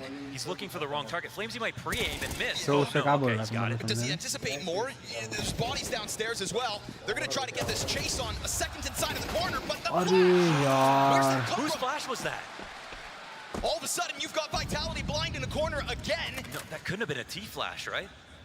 They were running through that door together. Maybe it was to blind the first guy. Incidentally got them. Now they're in a 3v3, but you got 3 guys up or 3 guys lower. This is an excellent... You tell me who you'd rather be. Fantastic spot for FaZe Clan.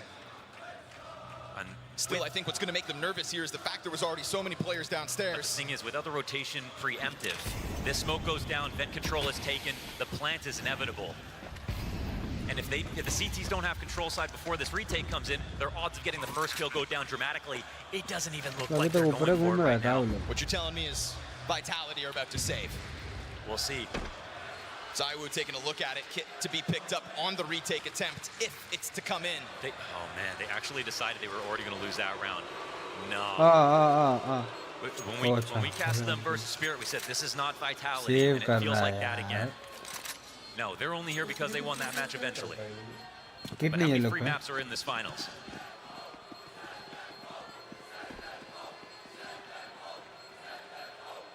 The moment FaZe pulled off the miraculous victory yesterday. Man, I'm not sure how that shook out. It feels like Apex did have 2 bodyguards coming up secret to clear out the space that he wasn't watching. He did know there were cross smokes. He could have seen ahead, I think, if he looked for it. And Oh, it's Flamesy's own fly. Okay. Okay, now that looks solved. You know, to the layman, that looks really stupid. But in reality, he's throwing that flash so they can fall back around the corner, not expecting the full-on chase, just wanted to dissuade them from coming out of the door at all. So, unfortunate situation. They had to fight in that spot, but it's a little clumsy, and it cost them the round. Yeah, it's an error, but it's definitely a forced error. Get it out of him. Don't let them fall back. Don't let them hold that bomb site. If I'm FaZe Clan right now, I don't let Vitality breathe. I think that's why Xtaz comes through with his second. CS3 सब काहे लिख रहा है? First one was after CS3 news, CS3 news. Force win. Now this one here after the 8th round of play because this CT side. कुछ update तो लाएगा तूने कि CS3 मतलब CS3 तो नहीं मतलब जो अपडेट आने वाला है ना उसमें को पुराना मैप पे कैश करके देखा भी होगा कैश करके चेंज करते रहता ना इसे कई बार कैश लाने वाला ट्रेन शायद train हटाएगा We saw them push to their limits all throughout 2025. That ability to claw back has never disappeared. So why would it now end here? Flamesy takes a look into the hut, sees nothing. It's a look phase on the other side. It's also a footstep. Tries to just pressure through smoke. ये लोग bullet full use करता पर ऐसे randomly भी बहुत गंदा use नहीं करता अरे भाई कैसे कैसे भाई भागा मार के देखना मार के भाग में किया डायरेक्ट देख निकाल लिया ना को स्मोक के थ्रू अब तो नेट का यूज ना भाई सबको डैमेज देने के लिए नहीं होता है अब नेट का यूज स्मोक हटाने के लिए होता है But leave it to FaZe Clan to still try to fight back in a round like this. Flamesy well. अरे भाई क्या मस्त फ्लैश किया देखा We are looking now at the most convincing one from Vitality. नहीं पहले नहीं हटता था It's a shutdown. This was never going to be. भाई क्या मस्त फ्लैश किया देखा साला तगड़ा फ्लैश था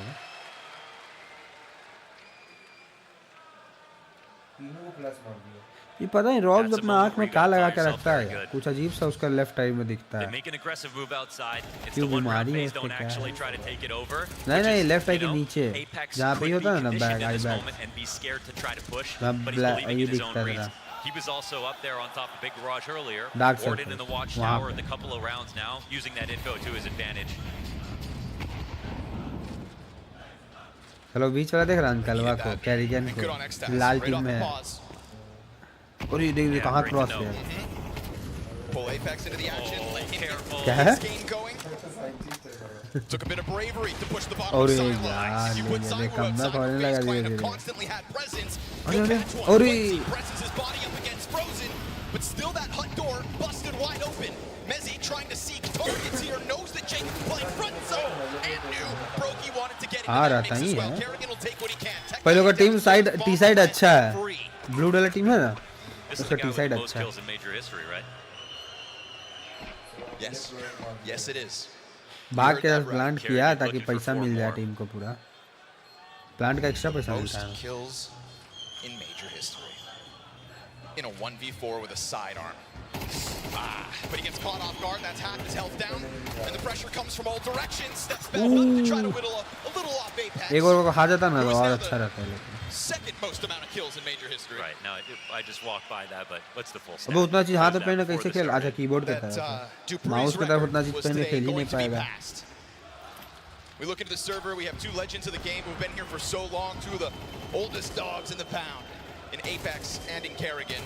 कैसे खेल रहे हैं ना भाई बड़ी इसको देखना मेजी को कैसे चिपक गया पूरा आगे और हाथवा कहां accumulative at all majors.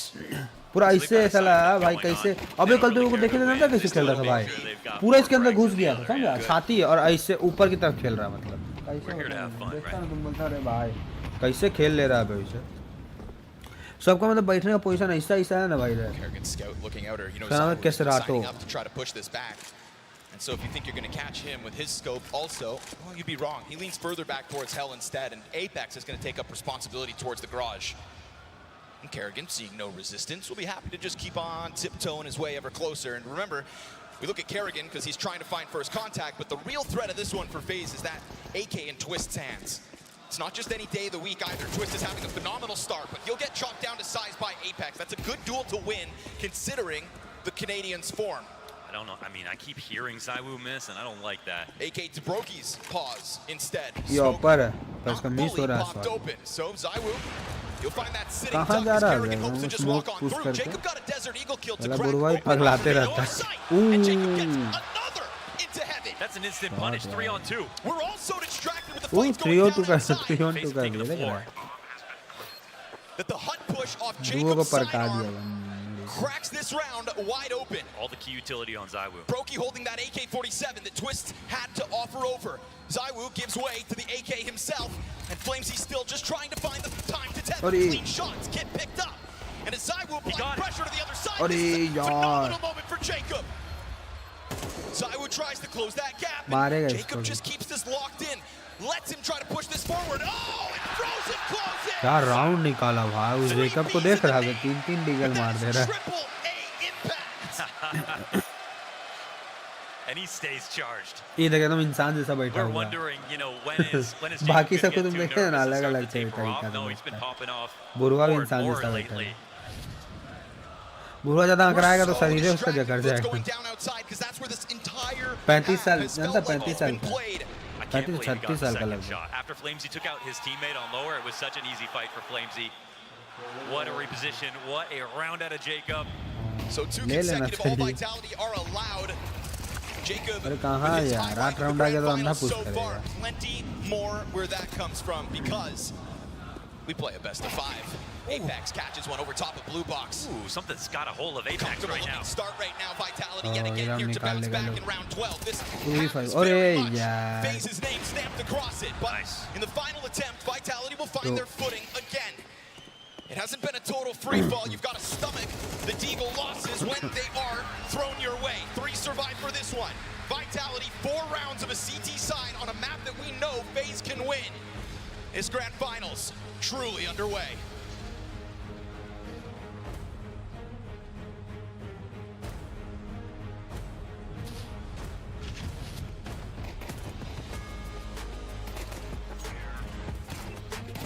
ये वाला क्या मारा था यार ड्रॉप्स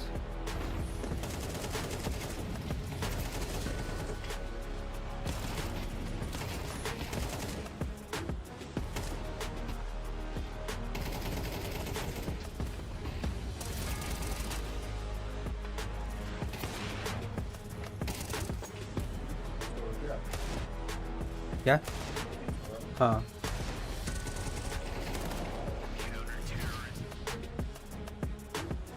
डेढ़ मिनट का ब्रेक लेता है हाफ टाइम होगा अभी लोग बनेगा टी साइड वो लोग बनेगा सिटी साइड हाँ ये लोग जीत रहा है लाल वाला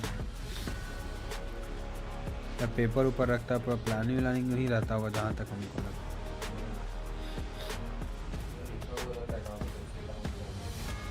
नहीं वैसा कैसे हो सकता है सामने वाला कभी लिखित थोड़ी खेलेगा भाई कोई कभी पुश कर देता राउंड कभी नहीं पुश करता है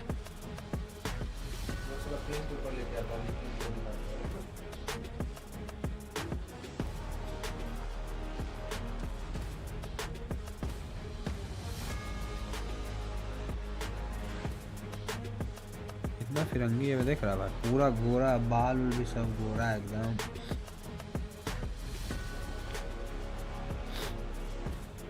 ये लोग आई है कुछ नहीं पूरा मैच भाई लोग दोनों खड़े दिखेगा भाई तुमको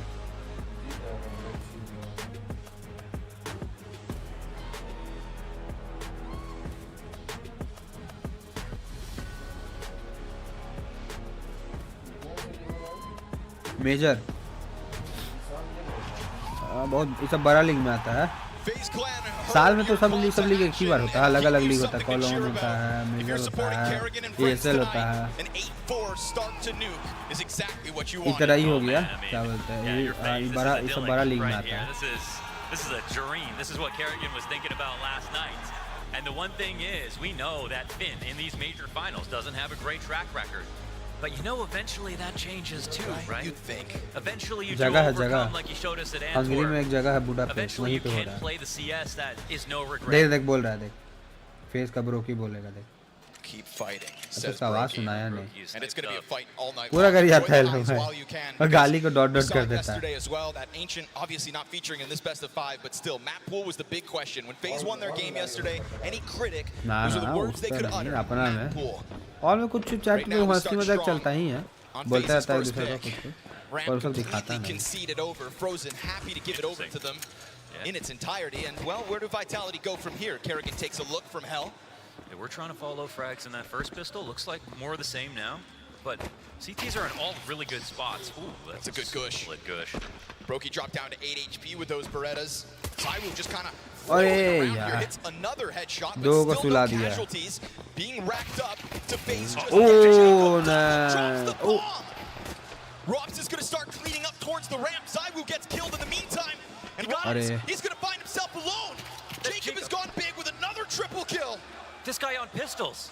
It's unbelievable. He's 12 and 8 off this round. He's won it by himself from back there. इस सब मैच में तो ये लोगों को परफॉर्मेंस चाहिए भाई लोग से का. The bombs at his feet.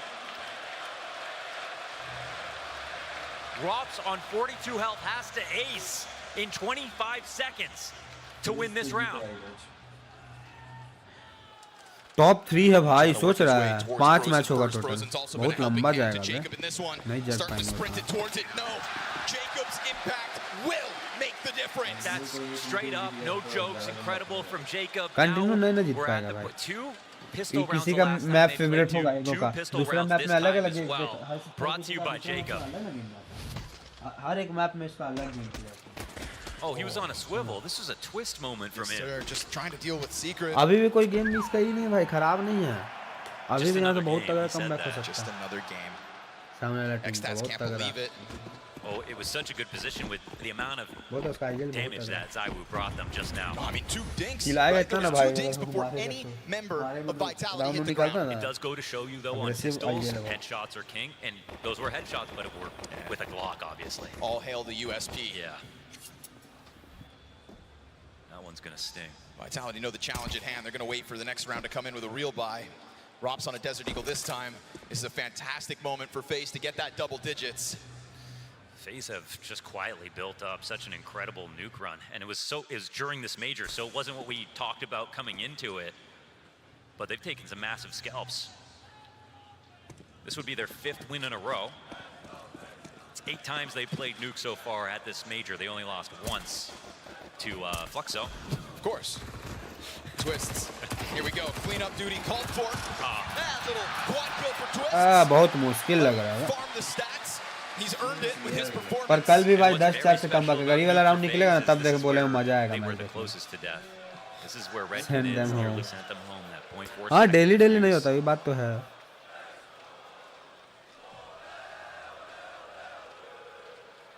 What is happening right now? Explain.gg The guns they waited for. Yep. देख पहले न्यूक है फिर D2 है फिर इन्फर्नो है फिर ओवरपास है अरे यार एक सेकंड फेस का ही मैप है चुना हुआ समझा अगला मैप इन्फर्नो D2 है उलो का चुना हुआ इलो का चुना हुआ फिर उसके बाद इन्फर्नो है इलो का चुना हुआ उसका दो नहीं तो लास्ट वाला मिराज ऑफिसर की तरफ से सिलेक्टेड है हमारा दूदू हो गया लास्ट मिराज ऑफिसर की तरफ से ही है यहाँ पे अनफेयर कुछ ही नहीं और अनफेयर कुछ नहीं होता भाई जितना इक्वल अमाउंट में दोनों को मिलता है मौका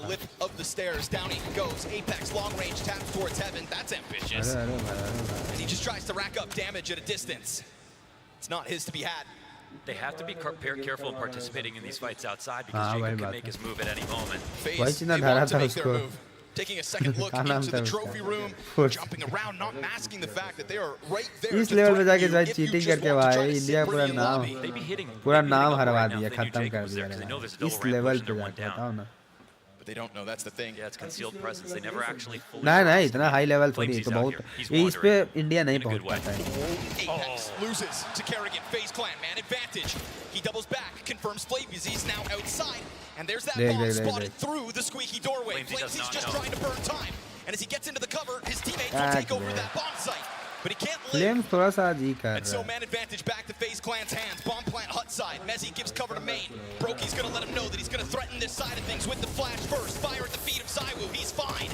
Mezzy still trying to fight over towards फंस गया main. मेरी. Oh, he catches it. Ooh, shot Brokey's head वाह. popped and Jacob nowhere to be found. Yeah, he's coming Yeah, in real round. slow. They never found him in this Best round. part. And the 1-on-2 with the amount of time left over, he will have a chance to make it a 1v1 if he finds the timing. This man's working with the kit, but we're at 15 seconds on that bomb. So I was about to turn around again. Down to only 5 seconds to spare, but is this enough of a lead to throw the Hail Mary? Jacob decides not to. Yeah, no chance to run at this. It looks like Jacob will decide to fall back, and this will be a round picked up for Vitality. Really well earned here. Comes down to the wire. SLADDER back and forth shuffling inside of the lobby. That constant looming threat from Ramp Room as well.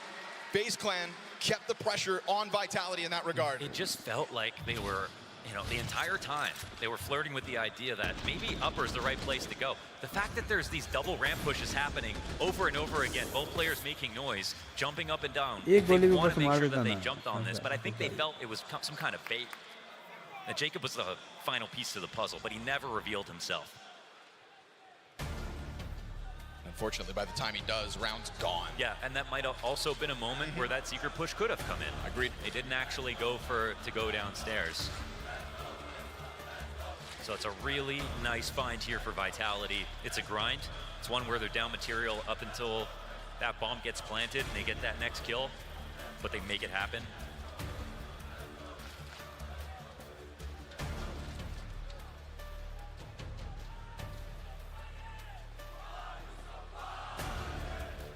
Vitality have made comebacks at this major. They have been tested. They have looked weak and then got stronger.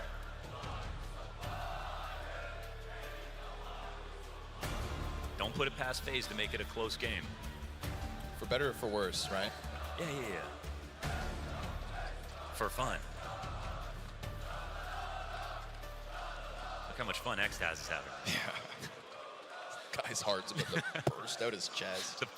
The person on stage I'm least jealous of is the coach, Yeah, every time. of course. Can't do anything about the round.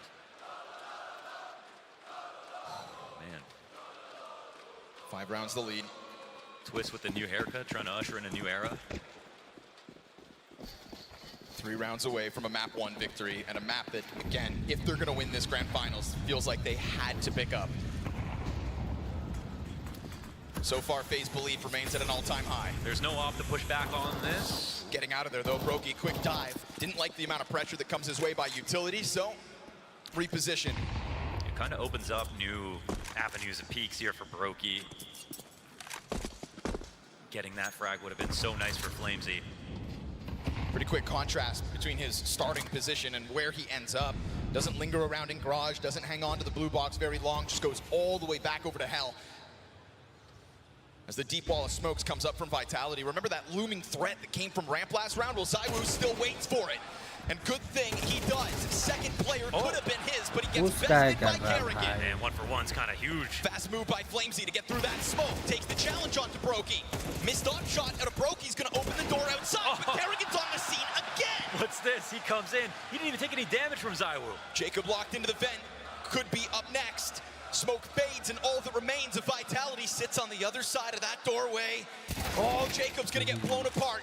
Here comes Brokey in with the catch towards that drop on vent. Rops going downwards. Yeah, bomb's down there. Yes, He's gotta sir. go get Scoops it up, and as he sprints to the B-bomb site, you've got Kerrigan already ready. 2 frags that have saved momentum in this round once. Rops to get a chance to duel, and he loses it. Kerrigan with a triple kill to give FaZe 11. He was omnipresent in this round. He was everywhere, instant transmitting from position to position. Read like a book. I can't believe ZywOo had the perfect angle for the first frag, and he took out the better player. He got frozen. That was the real threat, you would think, up until that moment. Kerrigan comes in, doesn't take a lick of damage, gets away, and then just goes on a massacre.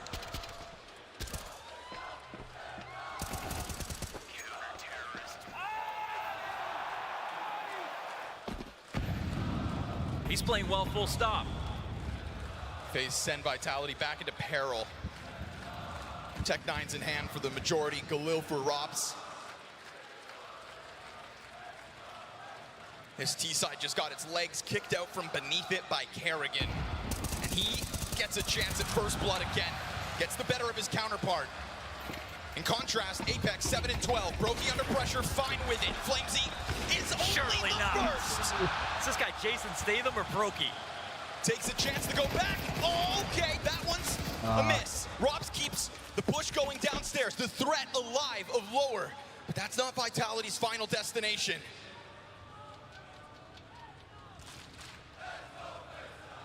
Right now, a nuke win feels like destiny. Thing is, man, you're down numbers, you can't plant that ramp. It's such a key spot to take, but they've got to make the next move count. Nobody's moving here from FaZe. Everybody's still upstairs. They can walk in, put this bomb down. They won low numbers post plants before. In op on Rops makes this a whole lot more interesting. Oh, they're so scared to do this. They're so sure somebody has moved downstairs, but really the retake's just coming in slowly. FaZe are actually kind of playing with the clock right here, but they're getting in really good spots. It must be Rops, right? He has to get the easiest, quickest first kill and slow this down. Oh. That would have been it. Oh, at least he takes Frozen out the backdrop. Mezzy is a rock. Versus 3. Kerrigan stomping over. Oh, meant to be the sitting duck. Announces himself and cleans up Jacob. Pops open the window just to give Twist that threat of him flying outwards. And Twist, of all the players on the retake, he was the one that didn't have a kit. He's got to come and push to get that. It sits at the bottom of the staircase. He's done. So this is over. Mezzy walks into the corner and will give Vitality more time to work. He actually did it. Rob's got the kill, not the one that we were thinking. The second shot comes in. He makes that op work, and Mezzy hits the 1-on-3. Man, 2 low numbers rounds here, that Vitality win to get themselves into it. It's good to see, though. You know, when Vitality feel like they are in the dark, it is Mezzy who drags them out of those pits. You see it all the time. He'll do it mechanically with his play. He'll do it emotionally with his speeches. There's something there that they're looking for a vulnerability, right? And FaZe, their rotation last time when it was Jacob sitting in secret and they didn't come into the upper retake, that was a point of pain. Now on lower, we flagged it. This is looking like they're playing with the clock. They're taking a bit too much time. It comes down to the time. They could see that, I think, before they got started. They could have rotated down early. They had the extra players to play with, but they didn't decide to. And you can see as these trades are going down, so is the clock. Mezzy doesn't even need to get his third kill.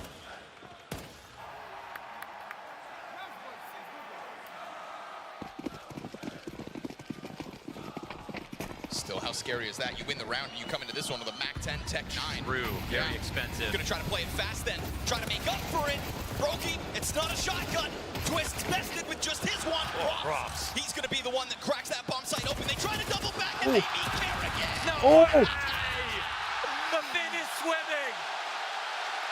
There's a shark in the water. And it's not who you'd expect. 6 map points secured off an electrically paced flank. Rops wants to be the savior, but he meets his maker.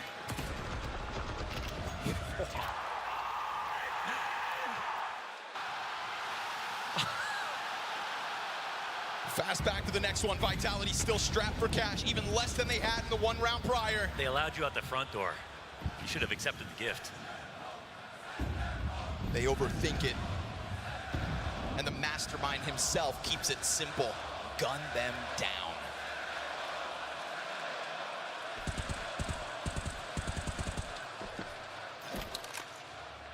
Chance in the building for FaZe Clan. The home team in any country, apparently. Apex has worked his way downstairs already. Still, majority remain inside of the lobby. FaZe, all the grenades in the world, just keep trickling them down in front of him. Right now, it'd be a real shame if Vitality wind up getting too stringy. अरे भाई क्या plot armor right now. From finding those 2 kills in the round prior to now being the first victim, here comes that Apex push. It's caught by Jacob. A-Site standing strong. That one threat of a flashbang over main, it didn't get enough of an effect on Kerrigan to Rops so that he could truly capitalize. He had a chance at the headshot, he missed it. And if you give Kerrigan's moments a chance, he will clutch them. Cuts down Flamesy, all on Mezzy. Not this time! FaZe Clan strike first in this Grand Finals best of 5. They justify their nuke pick. They crush Vitality, and they do it for the second time this event.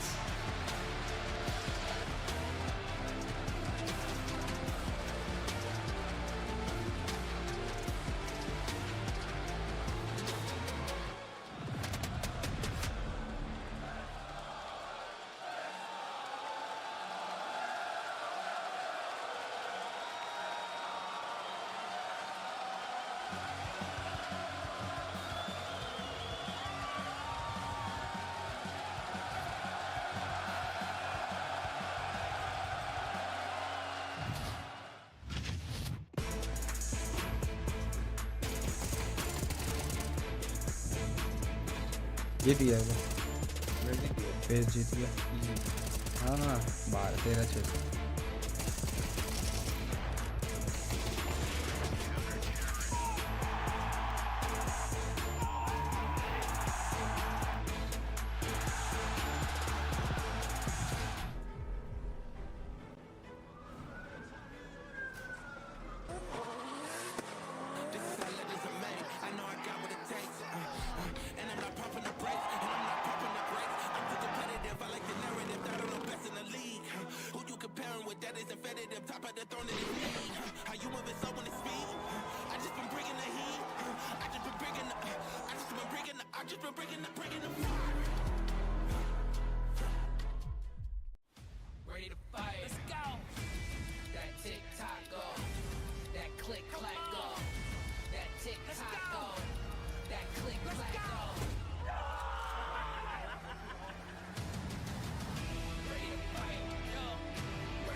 बाप रे 3.5 लाख का watching चल रहा है भाई अभी लोग का भाई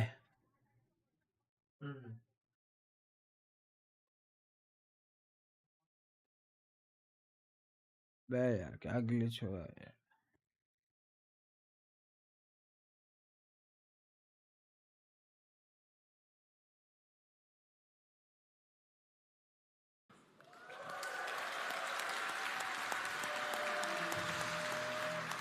अभी उसका तो वॉचिंग तो इसका चल रहा है विलोन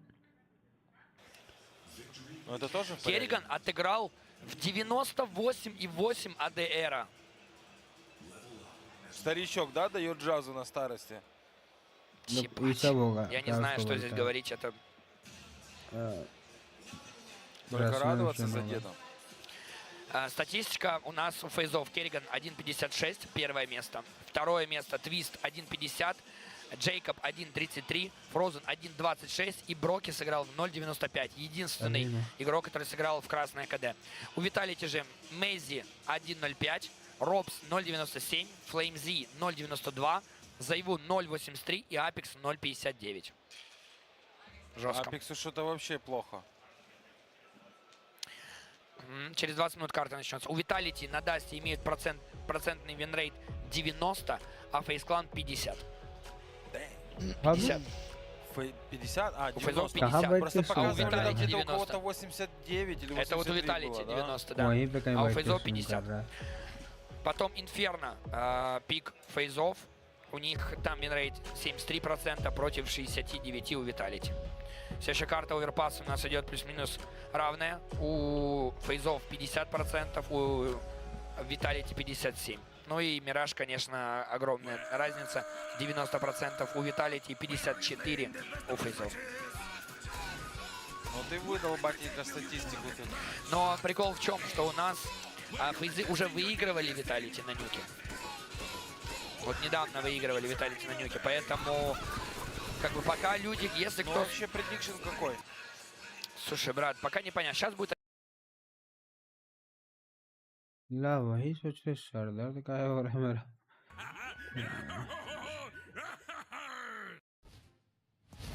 2 days ago, you won Team of the Year award. Today, you're one step away from making a history. Back-to-back majors would be kind of nice, right? Yes. What are the feelings inside of the team? Well, I think everybody is kind of on him. ये जो इसका sponsor है ना भाई, in terms of how his emotions are. YouTube पे I see banned some people are nervous. I'm nervous, stressed, excited. It's a pleasure to play those games, but it's a performance coach right there. He said it many times that it's a privilege to be stressed like that.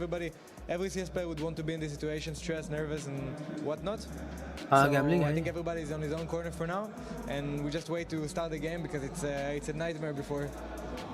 FaZe, your opponent, made it through 2 huge upsets all the way into the final. If you look at the other side of the bracket, are you maybe a little bit surprised or maybe happy with the draw that you were given in this best of 5? Well, I think it doesn't really matter because in the end it's like if we played Furia but they beat FaZe and Navi and or Mouse, then they are the best team of that kind of bracket. So whatever made FaZe win, they made them the better team in this sense, I think. So, and if you want to win the major, you need to win every team. I think I am quite surprised, but when you think about FaZe Clan, it's like it's a surprise when it happens, but you kind of figure out that they always could do this kind of game. So yeah. You're privileged enough to play first best of 5 of the major.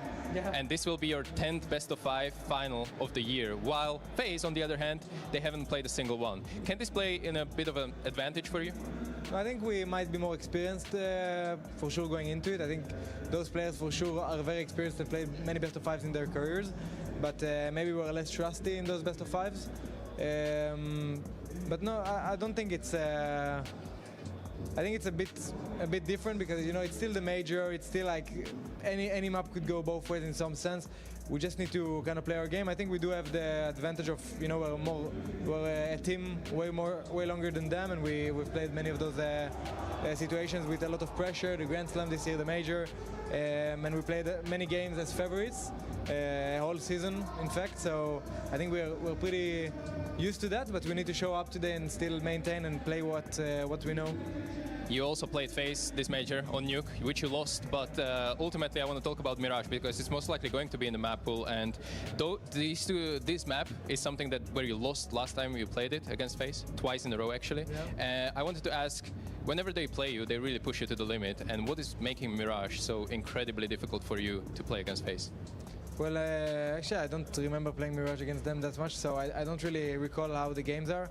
I think in general, FaZe are, sometimes when you play against them, they're individually really sharp, and sometimes the one is there, you don't really know what's happening, and if they win, yes, exactly, and if they win their duels, then the chaos works out. So probably that, but I'm not sure those 2 matches, how they went, how they were, I don't remember. So are you about to control the chaos that FaZe is about to try to force on you? Well, the goal is to do our best and try to maintain everything in our order. But yeah, you never know how it's going to go. At least there is 5 maps to kind of like, even if something goes wrong, you can still get back into the game, and that's the benefit of best of 5s, especially as the favorites. But it doesn't matter, we just need to come, bring the high energy we had.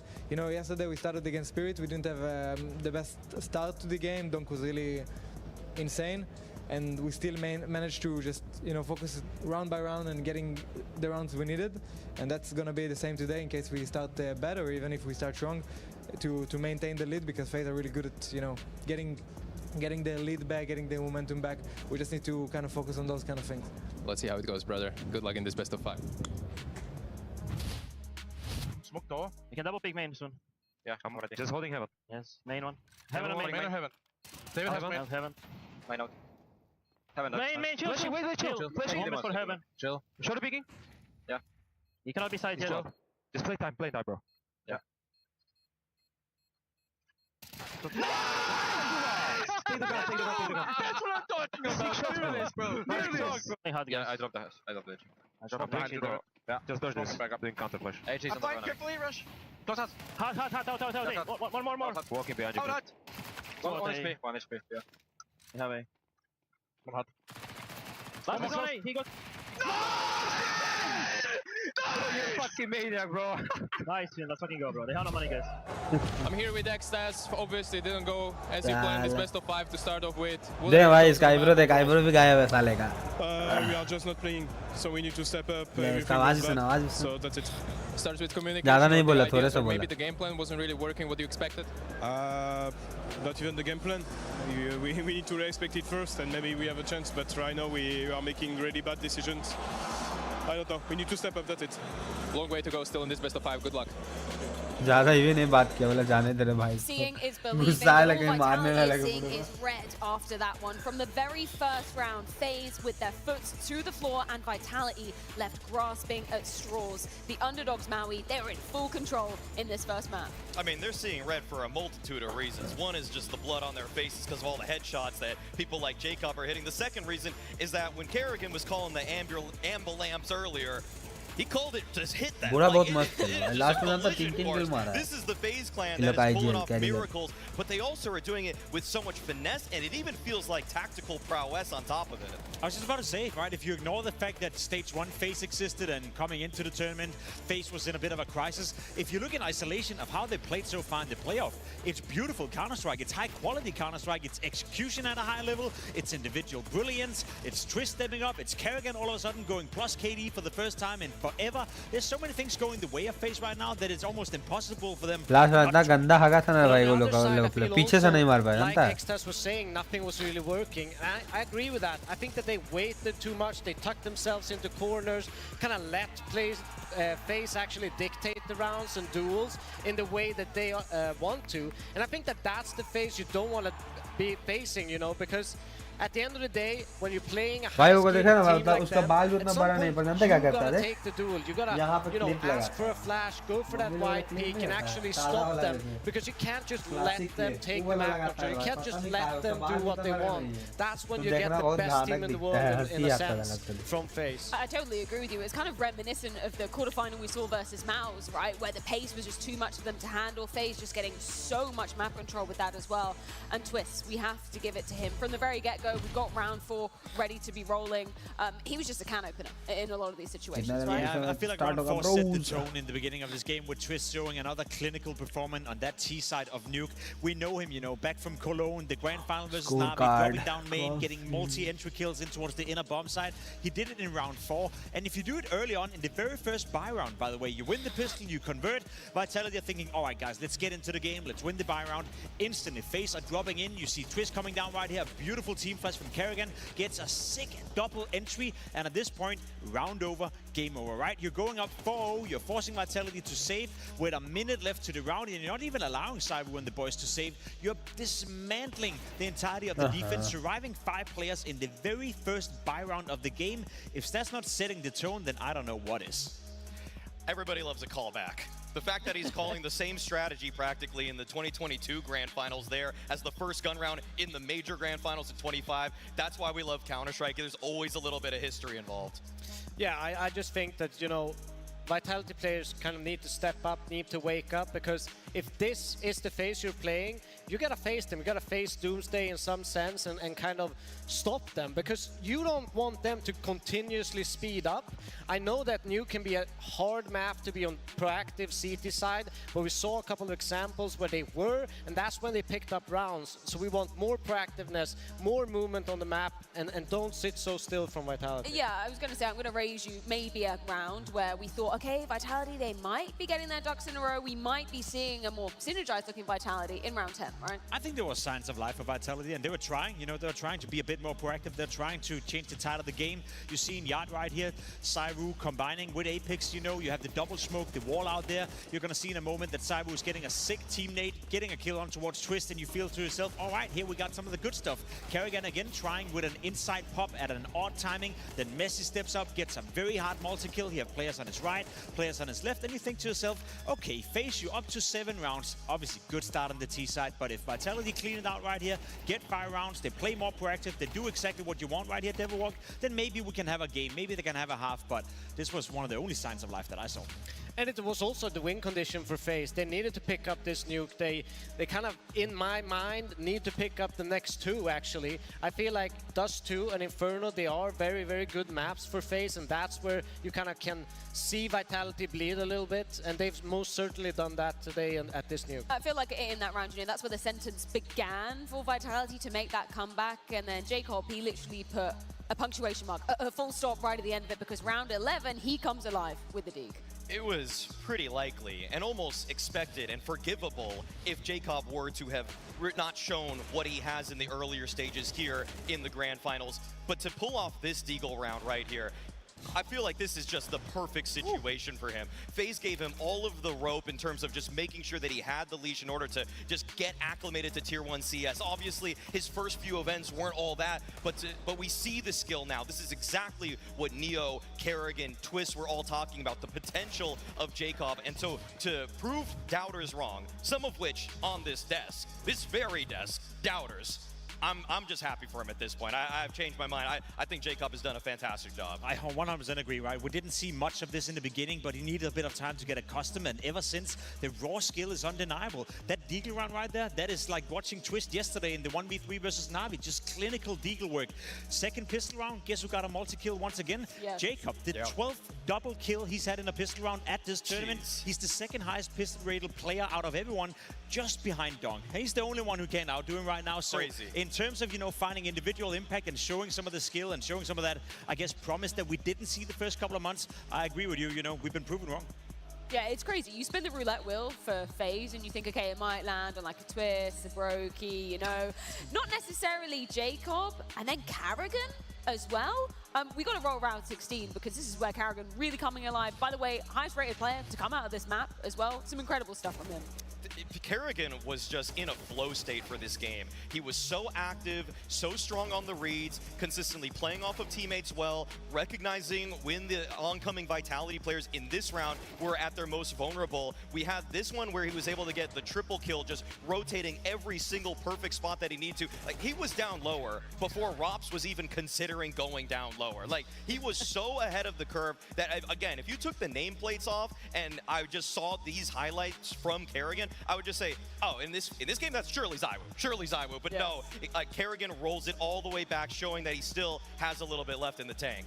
I mean, we talked about Messi in the pregame, that he can kind of carry this this Vitality until the stars woke up. Kerrigan actually just shut them down straight away. He didn't need these stars to show up.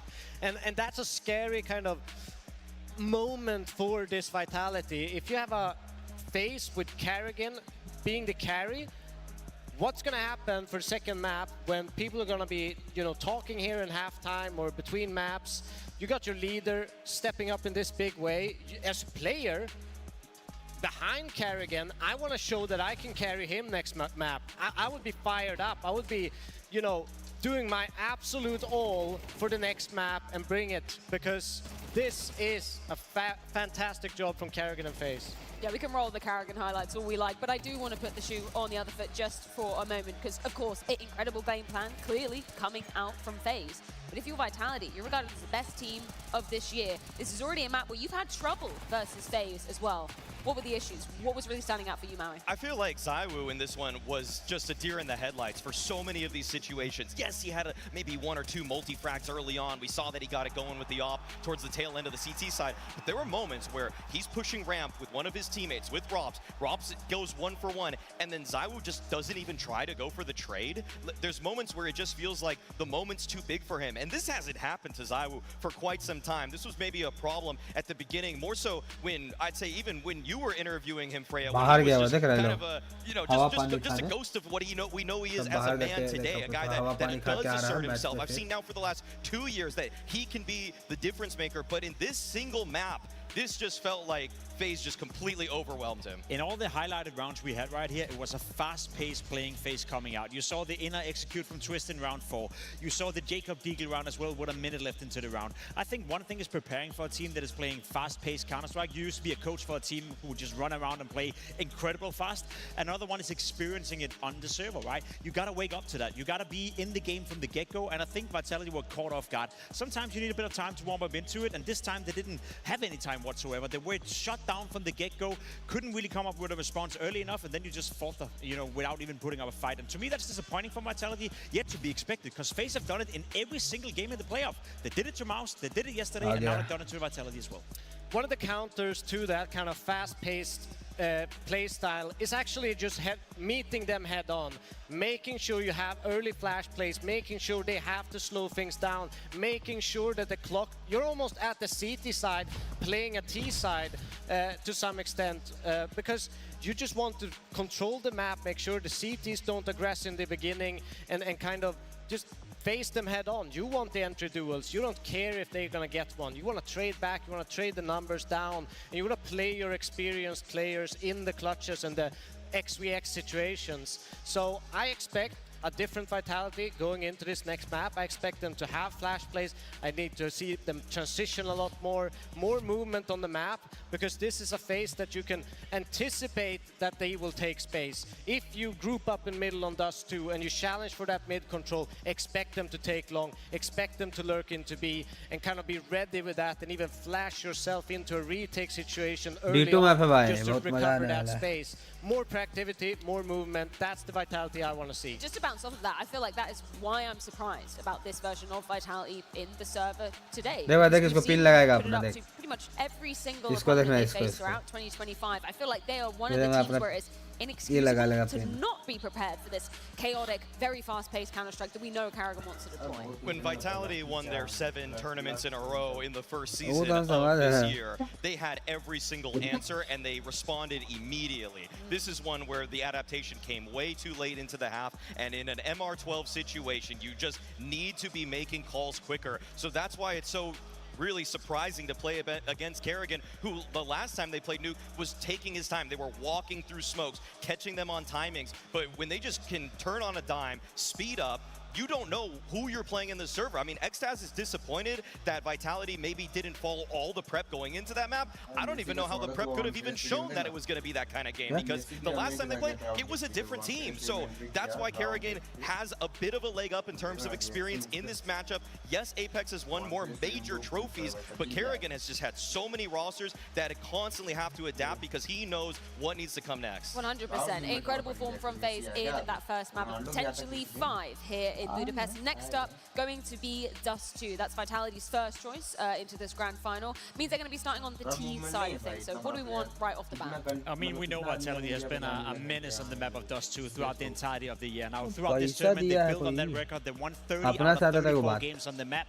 We know them to be super, super efficient on it as well. Also a map where everything you're asking for, Devilwalk, in terms of productivity, playing aggressive on the CT side, to be aggressive in middle, place as well in the smoke, that if you are smoking off middle, they will counter by opening the smoke in middle, letting Saivu does his work, and the double off setup as well from Rups is coming into play. I feel like Vitality have a lot of different things they can do on a map like Dust 2 to counter whatever Karrigan is coming with. So I expect Vitality to be significantly more competitive. Perfect map for FaZe to start to get going, to start to warm up in this best of 5. And they need to, because I also think that Dust 2 is the win condition for FaZe. That's where they've seen some kind of weakness for this Vitality side. And yeah, I just hope to see a more, you know, distinct Saivu, a more, you know, fierce Saivu on the server. You know, different ways that you can utilize it, because you can do so much with this AWP on the map like Dust 2. You can be in every single situation on both sides to get impact. So that's what I want to see. I also want to just see FaZe keep their foot on the throat, though, because the proactive CT side is what Spirit didn't have yesterday when they were playing Vitality. And so Vitality had all of the nades that they wanted, and they had cat control on top of it. So if you're FaZe, you need to keep Vitality honest, pushing lower tunnels, pushing top mid, making Vitality burn a few of those mollies early, burn their smokes, burn their flashes, so that the cat hit isn't so potent. Because if Vitality are on cat and they have 3 mollies, 2 smokes, 4 flashes, you are not holding that A-bomb site. Just to go back to your point about Zaiwu needing a solid performance here, just in terms of the numbers, to be getting that MVP, to maybe be drawing himself closer to the best pair of 2025. क्या बोलते हैं ये? सब तो बड़ा celebrity सब वहीं रहता है यार। सब पहुंच गया, सोचा कम से कम एक मौका है, देख लेते हैं भाई। जो भी जिसको होगा, अब जो बहुजन होगा ही नहीं क्या? हाँ, बहुजन को फुटबॉल का नॉलेज नहीं होगा, बहुजन को जिसको नॉलेज नहीं होगा उसको भी पता है मेसी कौन है, बट मतलब एक बात बोल रहा है कि जैसे बहुजन को नॉलेज नहीं होगा, बहुजन बाहर अपना काम से निकला होगा, इधर उधर शूटिंग चलते ही ना रहता है।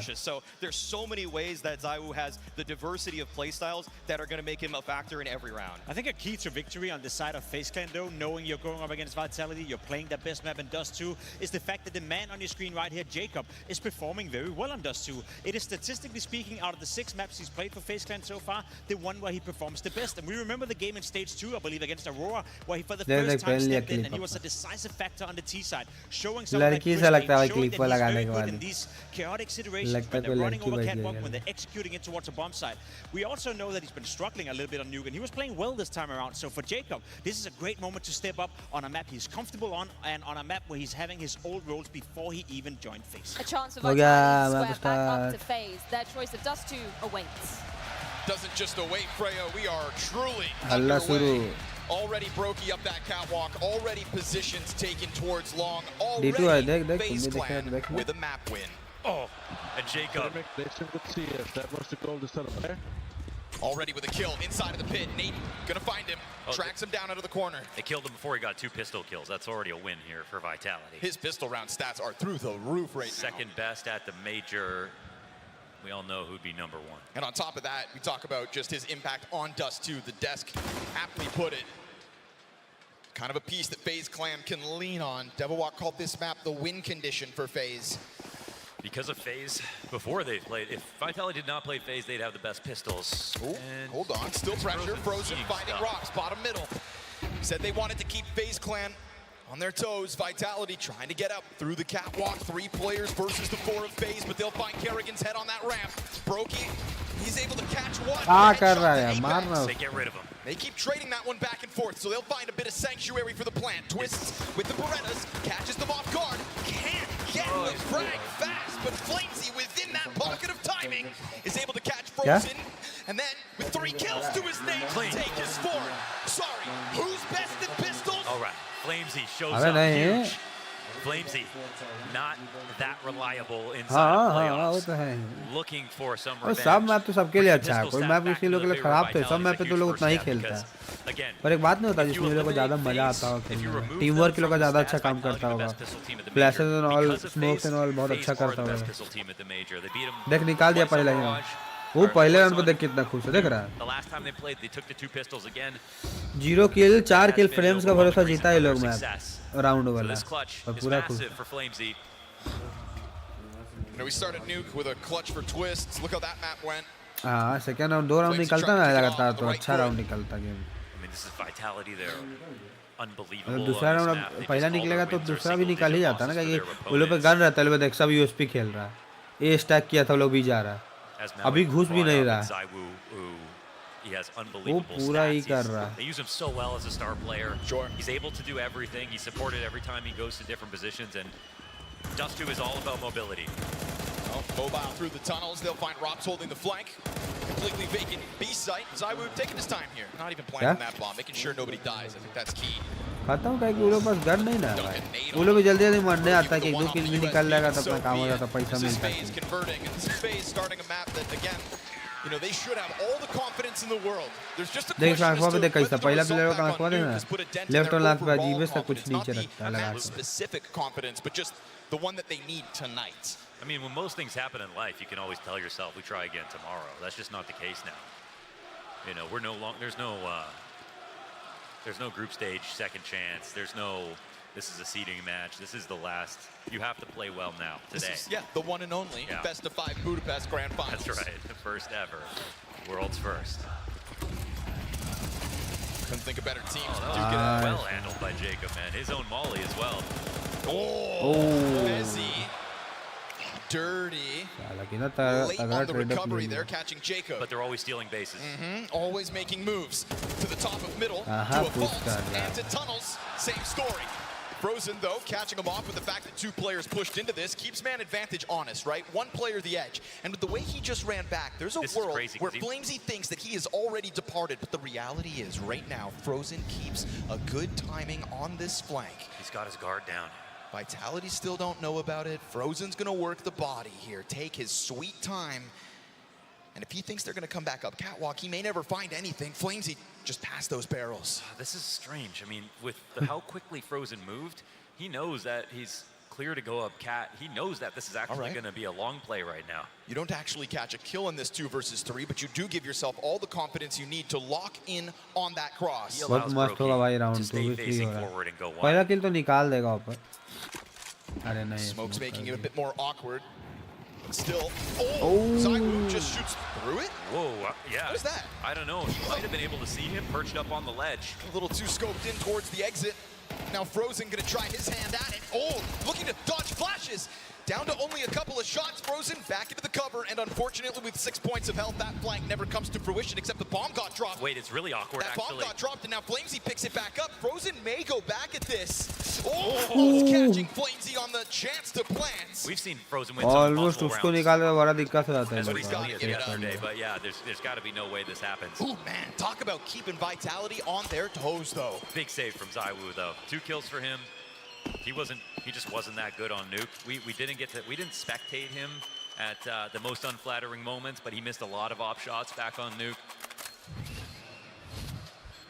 By the way, Kerrigan, his best map versus a top 5 team since they eliminated Spirit from Copenhagen last year. Back on Nuke. Just went down. Nearly 180 AR on Vitality somehow. Sorry, we're talking about the same Kerrigan that came into this major with his career low season, right? You can't spell Kerrigan without carry. Terrorists win. This guy is sick of losing in major grand finals. And so he will keep that moving forward in mind. But this is all gonna be, it's gonna be Zywoo watch the entire map. Can they counter him? One thing I'm wondering, and we'll see more about this in the second half, is all of the targeted utility they had to counter Rops in his favorite spots, whether he was on the ramp or falling back, sort of showed you how deep the prep goes from FaZe. You know, people like to joke and say, well, they just do whatever they want, right? But they clearly did show the game plan, and we saw XCast say, well, no, there was a game plan for us too. We just didn't execute it well. FaZe did both last time. I'm expecting that to definitely be different now.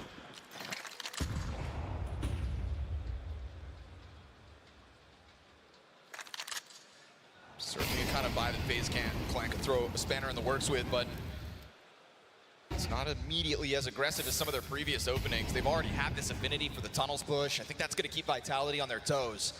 And just keeping Vitality there on guard for the start of this half, it's an important step for FaZe to make early.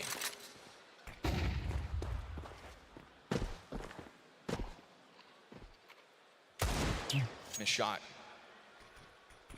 But Kerrigan should be feeling it. You brought up his stats for map 1. Can he tap back into it as this best of 5 goes on? Right now it's the climb up towards the catwalk for Vitality. Just gonna leave Mezzy to make sure nobody gets frisky over towards long. And Utility's got Kerrigan full white. Can't see a damn thing, but still tries to take that step into Flamesy. Yeah, he's in form, so he doesn't move. He's in a spot right now where he just believes in every play. We've seen how many times Frozen has tried to push, and this is back on Nuke too, taking over ramp space, right? Like, FaZe are not playing afraid at all. And it's also true that Vitality are taking aggro, then drawing back, and like not leaving anybody there. Those empty gaps, will they end up costing them? Not right now. Flamesy jumps around the corner, loves the flying Mag-10. Oh, there it is. Desert Eagle out from CT spawn. Off coverage from Zywoo. Wait, the time. Get the kill back. Bomb's got to cross over just with enough. Zywoo into the plant. He could only afford that one shot through that door. Just pressure alone here for FaZe. Oh, if they're going to make this a tunnels play, it's just got to be extremely haste. Man, that damn near forced an error out of Vitality. Just goes to show that they are on the brink. But Zywoo, freed up from the responsibility of the bomb, makes contact with that Jacob M4, and now it's been cut down. Tunnel side control. Back to the doorway, shots go ZywOo. Rob's gonna give him assistance, and so things stabilize. Very dangerous situation there for Vitality to handle, all made possible by FaZe and the franticness out middle. Yeah, and also things like Kerrigan eating 2 flashes while standing up on the cat ledge, watching, not seeing anything actually come of it, and then peeking again, catches them falling back, and Vitality not willing to respect that and try to push back and threaten cat again. Instead, FaZe are staying fluid no matter what. They're not scared of a little presence being shown here from Vitality, and that's just giving them options. Just giving them a chance to get this 3v1 inside of middle, and then another player pushing out. But ZywOo saves it.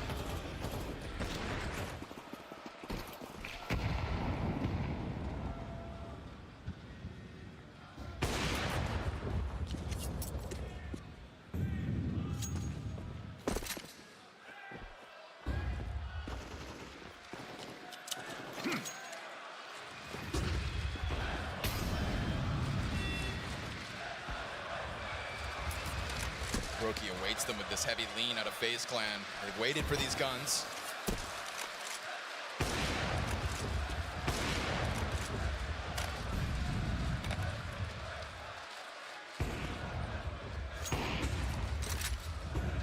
You can see the lean.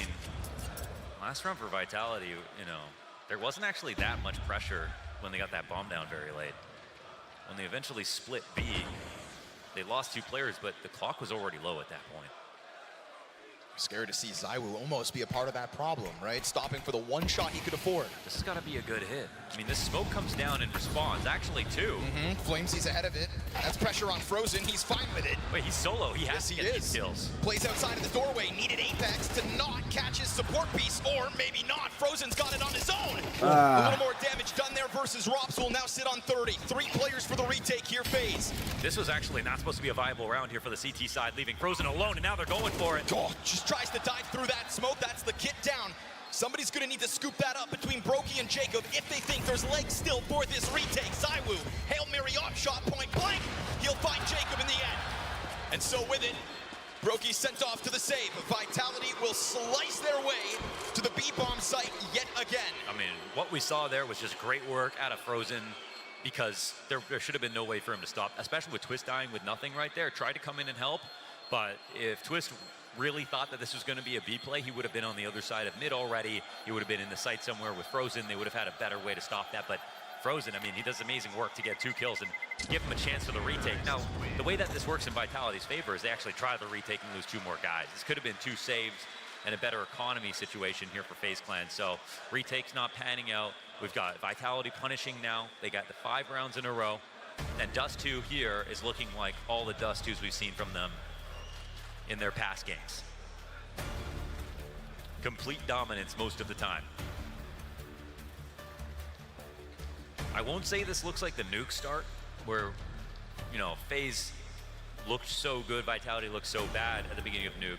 Doesn't feel like FaZe looks so bad right now, so there is that. But for Vitality, they're walking through this half now. Keep grinding those rounds, says Flamesy.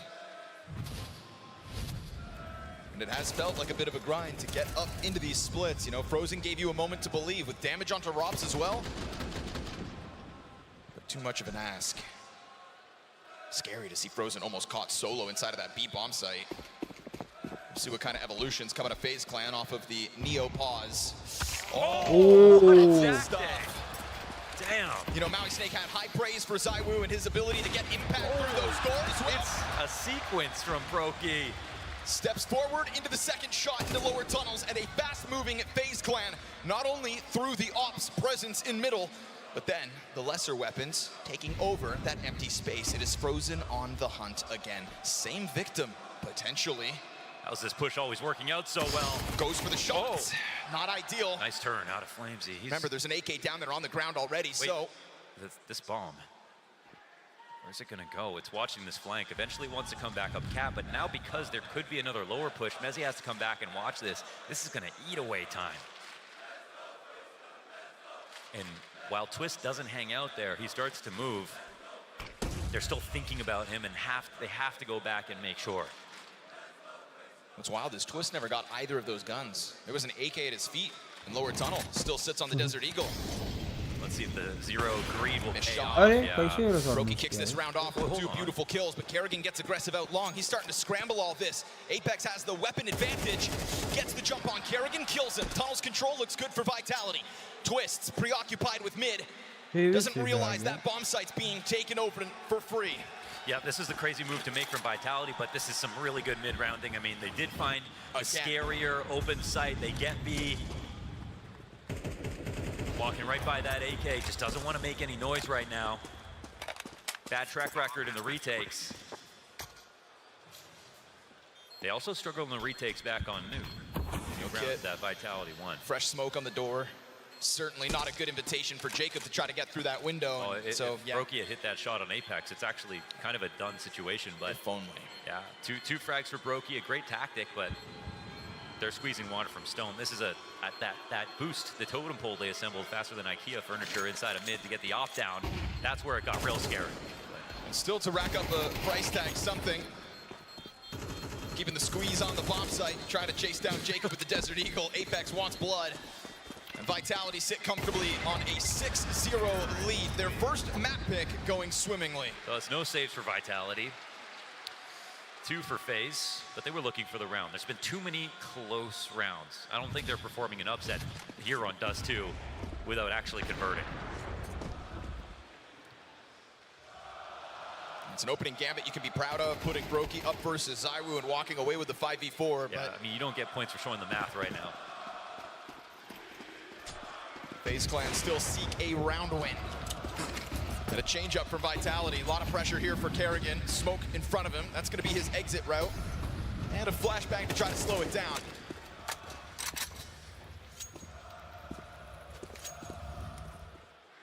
They'll put Mezzi to the tip of the spear here. Kerrigan still flirting with Long. Dangerous game to play. They are with so many actually. players right behind it. Utility over. He eats the flashbang. Good pop here from Mezzi. Oh, come on. Him and Flamesy. A kill apiece. Brokey with that critical miss shot on Apex last round. Let him get away. This time he will strike down Flamesy. Nowhere to run. Solid through the Nowhere bottom. to hide. क्या बोल रहा है? Right now FaZe feeling like a shell वो of लोग जीत रहा है themselves जो from पिछला Nuke. था ना वो लोग देख 6-0 कर दे 7-0 है हीटर नहीं है लोगों के पास You can see all the opportunities, but just when they're about to get in danger, they saves. It's been Zywoo normally here. It's Flamesy and Mezzi to make sure to get the entries. Kerrigan is just right there at the doorway, about to swing out. But just as he's doing that, they start throwing utility that makes it feel like they're still far back on long. And that's just really well crafted of Vitality. You might look at that and go, well, why did he just go get those kills? Well, it goes a little deeper than that.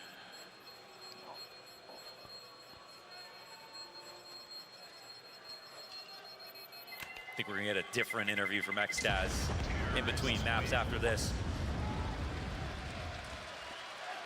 7-zip.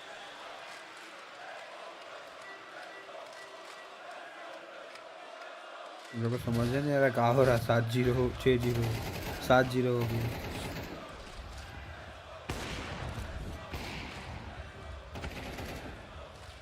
And as much as there are situations where it's like, whoa, how do you get that kill? That's what I want to see from Vitality. That's how they turn this ship around.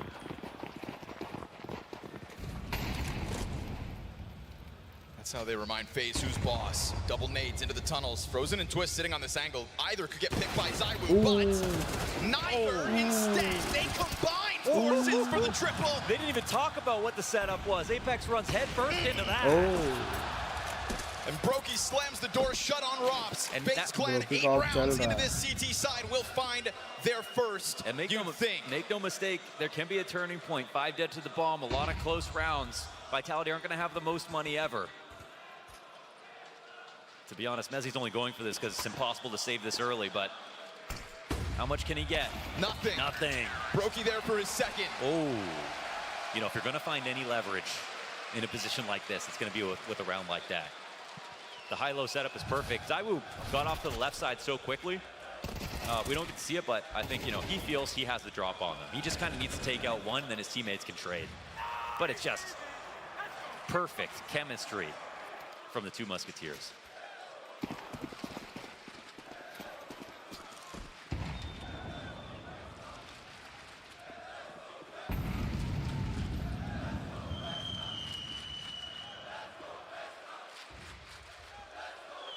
We all knew Brazil was going to get into this grand finals one way or another.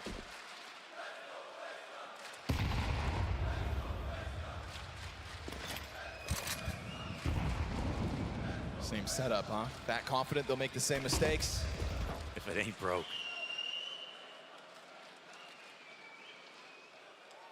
He'll sit on catwalk holding instead. Total forfeiture of long. Smoke at a minute 10 slows things down. Vitality met by nade presence. We've seen a couple times FaZe willing to go for that cat risk, throwing Kerrigan there with the D, having Brokey start this round with the scope up towards lower tunnels, but Vitality play around with the timing in this one. Again, I like how they're responding to every bit of map control. Like Vitality are hoping. They throw this lurk smoke out of B. They're hoping it means something. It doesn't. Instant smoke back. Again, it's another moment where mid B is actually maybe the thing that'll work. Pop off the flash. Oh, gets one. Second later in Jacob as the player tucks down into the Xbox. 30 seconds. These kills are all worth a little bit more. Just trying to squeeze time, right? We've already seen Vitality play damn near to the last second on that clock. Mezzi's still going out long. Yes, Are they really going to mid B? No, they got to be going up cat. The draw back and twists sees that as a chance to strike Ross CT's got to run back now. Yeah, they're scrambled. FaZe Clan started to try to dogpile out middle. Instead, open avenue off of the cat play. They're worried about long. This is key. 10 seconds. Zywoo crossing over. Has got to get that hands busy on the plant, but they left the nades. Oh, the second one comes up short. The threat from Catwalk. Steel reel, but the bomb plant's down, which means Zywoo's off is up. And as he sees that second player dive back to the cover, Mezzi confirms Brokey into the 1v1. Jacob for the clutch for FaZe Clan second. Flames atop the bomb, and it's Jacob atop the boxes, cut down by Mezzi. Yet another certified Merry Man clutch. Merry Christmas. Mezzi again. But fight in these rounds. FaZe Clan in these rounds. Yeah, lots of great attempts. The staging was perfect, and they even kept the idea there could be a long player there in the back of their minds. Initially, they wanted to run back up CT and get around to the ramp and stop the cat play, and then they saw when Vitality faked a mid-B, the entire time they were going to split. That was a really good understanding of what was going on that map and not getting flustered. So it's both impressive that FaZe are making it close, but also impressive that Vitality are just never letting FaZe build momentum. And the second nade that doesn't land on Zywoo, that could have been the difference. You play it down to the clock like that? I mean, FaZe Clan had the solution, but just slightly off the mark. And so that one round is all it is. One round on this CT side. Vitality tapping back into the domination of Dust 2 that we have all come to know and love. Guns for FaZe again. 4 rounds, best case. Yeah, with that round, it was no economy for Vitality and actual potential for a 7-5 half.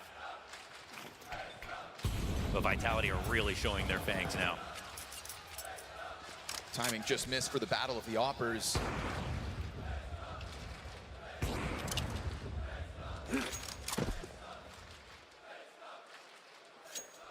Flamesy chucked into the pack, ahead of the fire. Oh, catches them! Tries to commit to that spray. Back in with the second burst. Jacob dropped to 40. Flamesy gets away. Brokey wants to go over towards long. He hears that rumbling of the exit. Player's already close and on the angle too. So good, so fast. It's the one in the backdrop that gets the kill. And now Jacob's gonna get pressured from both sides. Another frantic scramble out of FaZe Clan. Towards the catwalk, fight he'll go. Pop by Flamesy, a Galil to make the difference. And Ross to give that cover, just stomps on FaZe yet again. Sure, Frozen, take 2 for the road. But this is 9 rounds Vitality queued up with the bomb plants. Yeah, as long as it's not a road to the clutch. He's still walking forward. Are we at that point in the half where FaZe just take the gloves off and try their damnedest?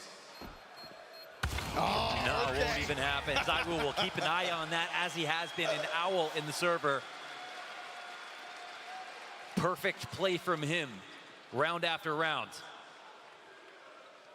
And you got to give Flamesy so much credit. He gets in front of that molly, he sprays, and it looks frantic. He's pushing them back because there's this setup smoke on the corner. He cannot go backwards. He has 3 HP after this.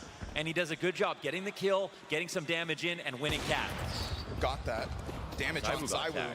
Somehow. That was Brokey. Scout shot through it. Flamesy, he's going to be the first victim of this one. Again, Again, done peeking yet. it wasn't Frozen who was allowed to go for it in the last round, covered by ZywOo, but out of the gate, FaZe comes swinging. You better expect it. And 3 rounds is best case. 5-7 towards long on the edge of the smoke twist. It's not him, but rather Brokey again. So much nade damage. It's through the distractions that Brokey continues to thrive. 3 kills into this, only ZywOo left over. And so FaZe Clan gonna chase him down. Okay. You can run, but you can't hide. FaZe will take a second. And they keep it up. But what's there really to get excited about at a 9-2 deficit? You know, not all 9-2s are made equal. I mean, it might be impossible to say that, you know, Vitality, they stomp everyone on Dust 2. This is just another game like that. You know, why would it be any different? If you do contextualize a lot of these rounds, obviously, FaZe have been competitive. But the important rounds, the day saved in low numbers, the getting the bomb down over and over again in B, that's happened in Vitality's favor. Well, We'll call it basically over, barring some bullshit. 2 pistols for Vitality. This is the best case FaZe have been able to force.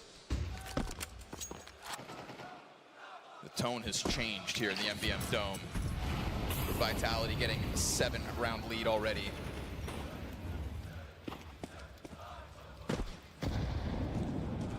Back into the boost though. A little awkward, so Brokey will take damage. Vitality ready for that one. Feels like there's been these sorts of opening moves often enough that Vitality keep their finger on the pulse. Always ready for FaZe to take that swing. Brokey's repositioned towards middle.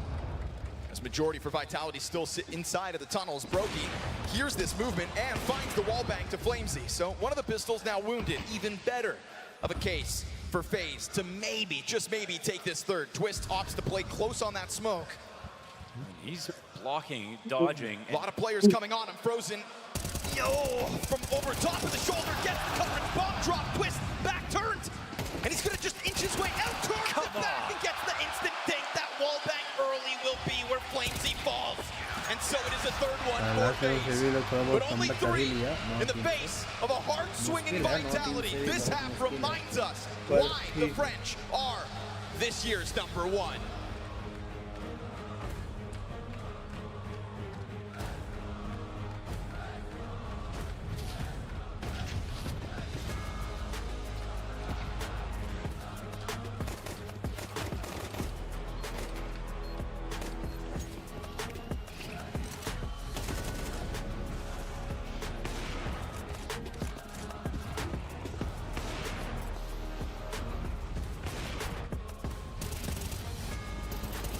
Sponsor story बड़ा sponsor है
क्या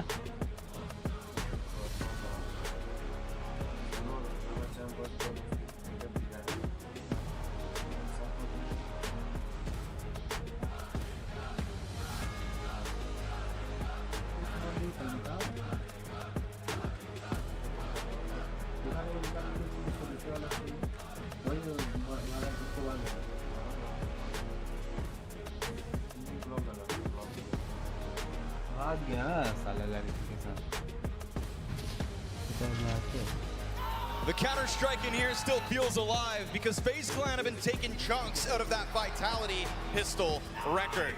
A chance to turn around the atmosphere, a chance to turn around this map, all on this next round. Because when you let FaZe Clan get the last 2 rounds of a half, that's when you give FaZe Clan belief. Not gonna lie, you know, they celebrated it as if they had a decent half, and somehow Flamesy got them that first pistol.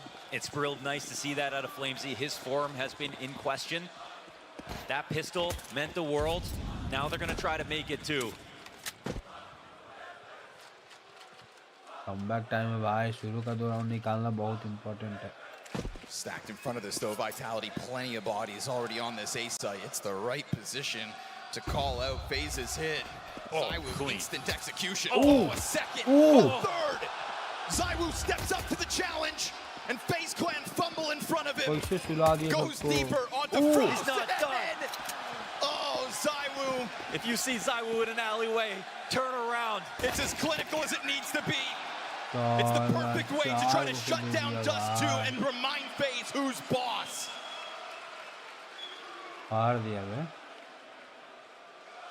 Barely any ammo even used in that 4K. Clean and easy.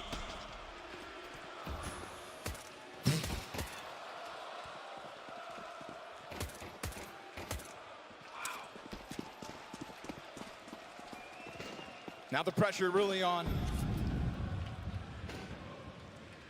Well, FaZe Clan try to break through this wall of a Vitality defense. This wall of positive Dust 2 results. Nobody gets it close. And FaZe Clan just getting added to the stack so far. Smoke down in front of Rops.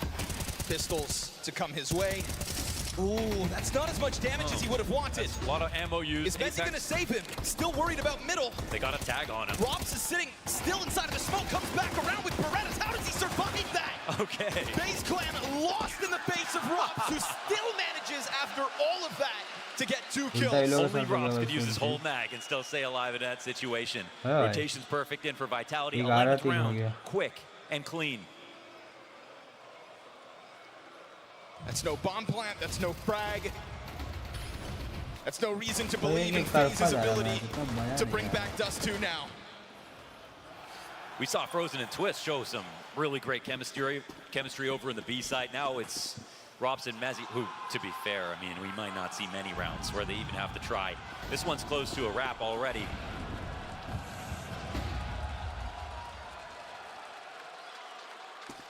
And what we're going to get off of this, folks, if it goes 1-1, it's guaranteed 4 maps.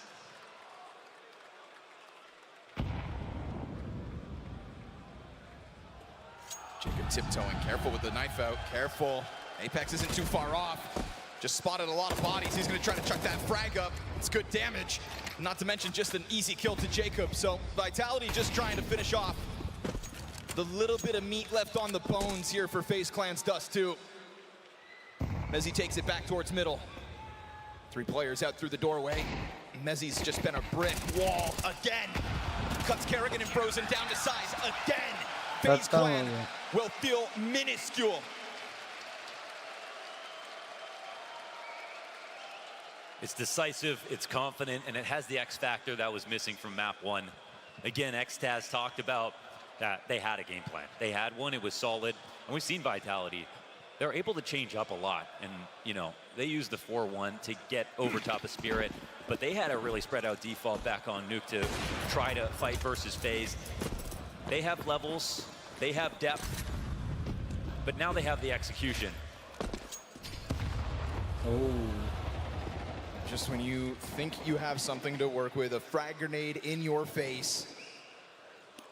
Jacob and Kerrigan have come spiraling back down to reality. Twist as well. Just unable to get the game going here on the second map of this best of 5. And a blowout like this is fine because we have a best of 5. Yes. One final attempt, perhaps, for FaZe to try to put that split on to get the better of Robs at least once. As he sits inside of the bomb site, Mezzi to set it up. Man, Kerrigan's gone bomb right here. Just looking to hold back on mid, crossed with Apex, smokes boiling down to it. Mezzi able to recover. Apex even kills Jacob, despite not seeing anything. Smoke was in front of him, Flash finds his eyes. 5v3 here for Vitality. Good luck getting that back. FaZe Clan stepped into the server tonight with dreams on the line, and they actualized them on Nuke. That was always going to be a great chance for them to find the right foot first. But starting to now slip backwards off of this damning of a scoreline. You were never in Dust 2. And so twists towards the catwalk versus the MP9 bested. Everything feeling like it's going against you, but Frozen will still try to hang on for hope. Still out towards middle, that bomb sits. And still at the top remain Vitality. The perfect way to rebound in the face of FaZe Clan's nuke win.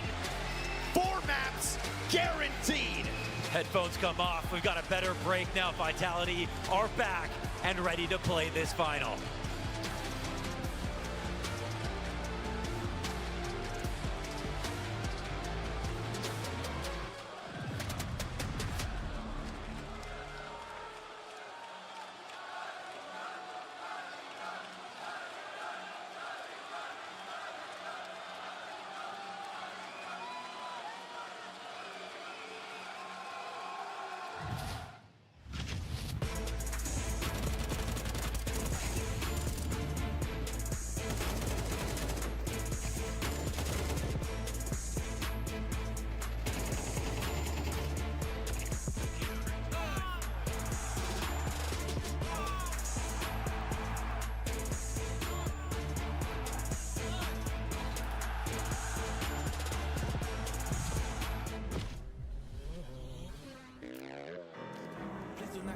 way. You cannot drive in my lane.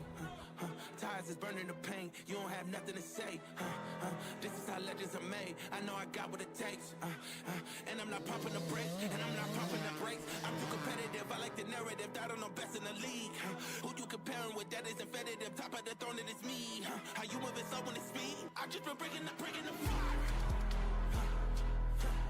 Bringing the fire.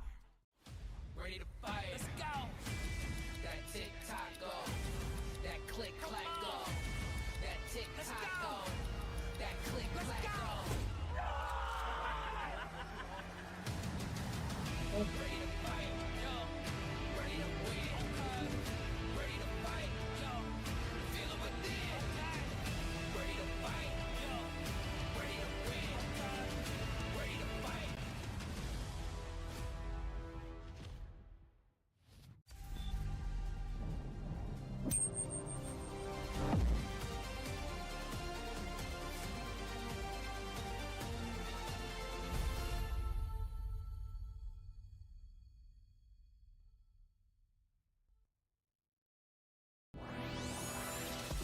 You see the match. We see every restart behind it. You see lightning-fast reflexes. We see countless hours building trust. You see a single moment of triumph. We see the 1,000 failures that forged it. Victory isn't just the moment. We win because we reached it together. Level up as one.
We often ask ourselves, bigger or smaller?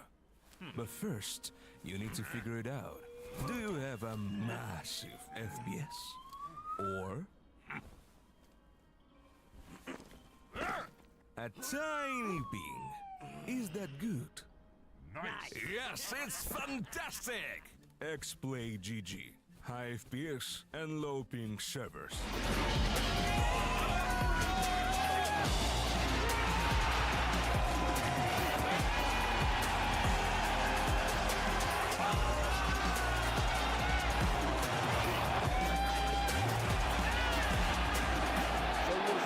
Favorite team. Post on socials with hashtag #MajorFans, tag Corsair, get featured, and win a Corsair gear bundle. Alex B, of course. He's the GOAT, his hair is amazing, and he's good in the game and good in real life. Caserato, because he's the best always. Simple was my star from CS. Right now, Wonderful is doing wonderful. I think it's Donk. This is a tough one, but I would say Wonderful. He's very good, insane AVP player. Simple. Why is it simple? He's the best. All time I would say Simple because I rather watch AVP players, but at this right moment I would say Zairu because he's probably the best player. Forest. Alex B because of Finland. Apex probably because he's an OG, or Kerrigan, he's an OG as well. For this major I would say Brocky, and all time Rein and Olofmeister. Oh, that's a hard one. I'd probably have to say Nico. I guess Cash or Cobblestone. Yeah. Cobblestone, of course. Definitely Cash. I think that's the most popular one. Vertigo, my favorite map. The B-side was fantastic. Anubis. I like Anubis because his type is very special and I like it. Cash. Probably Anubis. It was a fine map. It was pretty, but A-side was a bit tough to play though. Cash. Cobblestone, no questions asked. I think it will be Cash because I used to play Cash a lot. Cobblestone. Anubis.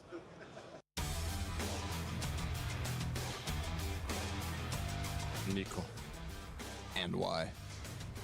Hello, my old friends. Sure. Maybe Apex. Probably Apex. Yeah, it's really nice. Team Kill Apex. So many to pick. Well, for right now, I would say Fallen, because they're favorites, and it would be nice to have a last frag on that game. Fallen. I think it would be, I don't know, Cyber or something. Falcons. And maybe Nico. I would say Nico. It has to be someone from Furia, I guess. So I would go with Caserato. Anyone from Fury, just because that means we win is fine. We have to beat Fury at this point. Maybe Faza. Kinder. Apex, because I just feel like it. I think Try. I play against Try, and one time he killed me. Nice. Well, that's a Rainer, but say, I don't know, Nazi? I would say Donk. I don't know, Donk. Fallen. Hey, how you doing? I'm fine. I'm actually really fine. I'm fine. Who are you cheering for? I'm cheering for Vitality every way. What about you guys? Who are you cheering for? Vitality! Okay, can we see who is louder? FaZe or Vitality? Vitality! Navi! You're kind of late though. Who is bold? Show. Bold buff. Yeah. Enjoy, guys, enjoy. Yeah. I'm here with a few Vitality fans. Can you do the chant? Show lo lo lo lo lo lo. Vitality. Show lo lo lo lo lo lo. Vitality. Show lo lo lo lo lo. Vitality. Who are you cheering for, guys? FaZe Clan. Anyone else? Vitality only. Why Vitality? Because I'm from France. And why do you think they can win it? Because they're #1 team in the world, for sure. Who is this next to you? I don't know. Oh, sorry, I thought you know each other. Thank you. Hello, what's your name? Who are you cheering for? And why will they win? Amazing. Got my jump. 3, 2, 1. No. They need shot. Flashing behind you guys. Behind you. Should be default maybe. Default. Full behind us. Ramp default. Default. Default. No, it's 1 HP. Yeah. I'll plant. Full face long on something. 2v2 guys. Let's Center short. Short. 10 long. That's long. That's long.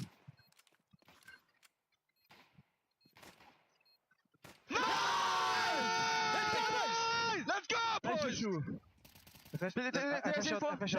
A, he's alone A, go! Go pushing. Go, William. Side probably. City. No one. Stay short. Coming short a lot, guys. You should go back short. Smoke city. Short, pushing. Short. That short. One more short. And one city. Let's see city. You have city? Yeah. Let's see city. Short one more. And city up. Short. I think it's low. It's bad plan. On the box. Nice, boys! Standing here with Neo obviously didn't go your way, but the scoreline is maybe a little bit too unlucky, but it was way closer than it really looked. I mean, it's Vitality does too. They're the best, one of the best teams on this map in the world. So yeah, it just didn't go our way. You feel like individuals a little bit fell off from that nuke, or is it something that maybe game plan didn't work out that much? I think both of these things. Once the game plans are not as great, the individuals will not shine as bright. So it's a bit of both, I guess. Completely understandable. Still a long way to go in this best of 5. Good luck. See you in the next map. Thank you. Vitality respond with a swift uppercut, and FaZe are knocked back down a peg. 70 rounds in a row to be starting their pick, and this time FaZe are the ones left gasping for air. Apex says, anything you can call Garrigan, I can too, and maybe I can call it even better. I think Vitality just reminded us why they are the best team in the world on Dust 2. They go through 2025 having played the map 35 times and winning 31 times. Always playing against the best teams in the world, let alone FaceCam this time around. Not only winning Dust 2 Maui, but dominating from start to finish. Yeah, there were a couple of close rounds, but let's be honest, it wasn't even a game. Even under duress. I mean, FaZe activated the game plan that they wanted to in this one. They were active, they were disruptive, but Vitality unflappable. They were consistently able, even when losing the 5v4 advantage, even when losing that opening pick, it was actually Vitality who just looked so much more composed. The mid-rounds reflected exactly how they played in the first half of the year, where they didn't even matter. If there was a tricky situation, they were always able to suss out where they needed to go next, and the mid-rounding was just pristine. Yeah, you can't fault FaZe for not trying in this map. It was just a better Vitality, just a solid performance from them in all kind of aspects, you know. Like you mentioned, I really liked how they kind of transitioned in the mid-rounds and found the gaps, even though they had mana disadvantages. So, I mean, what can you say? This is one of the best teams in the world on this map. It didn't go the way of FaZe. It's hard to play that kind of really fast-paced, aggressive style when there's so many protocols, so many things that are really, really small that Vitality can kind of take into their account to stop this aggression, stop this speed from FaZe. Yeah, just to go back to your point there, Maui, it wasn't like, you know, FaZe weren't getting a couple openers in rounds here and there. Round 4 was an example of this. What's a tale here? Well, yeah, I mean, FaZe understood that they needed to just be disruptive. They needed to get into the face of Vitality as much as they could, and they did just that. I mean, they had a handful of great setups. In this round in particular, it was mostly Deagles, a save rifle from Frozen, and they get the 5-on-3 advantage. But despite the fact that they were under duress, Vitality calmed the situation down, and it's actually FaZe who are the ones that misstep here. There's a Kerrigan swing towards tunnels as he's trying to catch a timing, but then the rest of his team is stuck behind smokes at door and window there. So no even hope for the FaZe side to join up on that sort of retake unless they really just want to jump through a smoke, and clearly that wasn't FaZe on the same page. No, I completely agree. I think we even have another round that kind of showcases something not exactly the same but similar in terms of how they want to open the round. It's round 6 where Brokey gets active with that AWP, gets a pick. Onto Saivu here. It's kind of a double boost engagement here in the mid doors, and Brokey wins this. Clean kill, really, really important for them. Goes into lower, takes that space, takes that pick. But it's from here we talk about this calmness from Vitality to make sure that they know what is going to happen next. Apex punishes. They are, you know, kind of walking into a free site and just clearing up the round from this point on. So just great calling, great kind of calmness in a pretty stressful situation, to be fair, because this was a moment in time where FaZe could have kind of brought it back and brought some momentum into their CT side. Both of you just showed why FaZe never came close winning Dust 2. They did their best work when they didn't have enough firepower behind to do it. You saw both rounds. It's a force buy coming in. Brokey with the AWP, the Soul guy getting a double entry. That's nice, but there's nothing to back up with. There's a couple of USBs in place. There's a couple of pistols. The round you showcased in round 4 as well. Yeah, you get a 5v3, but when you have the bomb planted on the B bomb site with 10 seconds left of the round and you have to retake with 3 USPs and a picked up AK-47, you're going to lose 99 out of 100 times. So for my money, yeah, they made some of the rounds that they probably shouldn't make competitive very close, but the buy rounds where they were supposed to do the work, they were never even close to pressuring Vitality at any point. Was there any particular reason why, and maybe other examples where they had full weaponry behind them, that FaZe just really struggled to put anything past this Vitality? Well, I feel like the other aspect of this that was great for Vitality is that the support player, Mezzi, I mean, we highlighted him earlier, but I feel like he was so instrumental, especially in late rounds, in closing things out. I feel like so often we're highlighting Rops, we're highlighting ZywOo for those late round guys, but even when he was under pressure too, he looked as cool as anybody could have been. In fact, I feel like Mezzi threw out a handful of the maps for Vitality where there's been close rounds, close score lines. He's been just so fantastic. Again, just so much praise to heap upon him for taking this role and really being one of the reasons that Vitality has elevated to this consistent championship contender, because he's just, it doesn't look like he's ever bothered, regardless of the situation, regardless of the odds when they're against him in a 1v2 clutch situation. Doesn't matter, he's got it. I feel like he's doing what he did yesterday as well. He's buying enough time for Vitality. He's buying enough time for ZywOo to come alive. We saw ZywOo step it up here in Dust 2. T-side found a couple of cool openings with the AWP. Then obviously the pistol round as well. Round 13 for ZywOo to come in and finally make a stand in this grand final with a crazy quad kill with the pistol as well, you know, imitating Jacob throughout the tournament, having been the best pistol round player left in the tournament. So in that regard, I think you're right, Maui. We got to praise Messi. We saw it in the first map. We saw it yesterday as well against Team Spirit on Mirage. He was the sole reason they kept alive, stayed alive up until the point where ZywOo activates. And again, we're talking about a best of 5 series, right? It's a marathon. It's a long game. My issue here for FaceCam is that when you had a moment where ZywOo was not warming up into it, where Apex was a little bit slow in the reactions, where the calling was probably not on par, that's when you got to pound. That's when you got to take your opportunity. They did that in the first map, nowhere near doing that here in Dust 2. Yeah, it's kind of crazy if you look at the map pool even. You know, Inferno, we used to praise Vitality because it was a map they never ever would lose in the first half of this year. This is a pick from FaZe, you know. This just showcases how meager the possibilities for FaZe are in this map pool kind of disadvantage against a team like Vitality. They're so strong on every single map, and I think that Dust 2 showcases that as well, because it used to be even a FaZe pick in this tournament. It used to be a map they're super comfortable on, but playing a team like Vitality, playing someone that is the best of the best in almost every aspect of the game, just it's so difficult to break them down, so difficult to find openings, and so difficult to close it.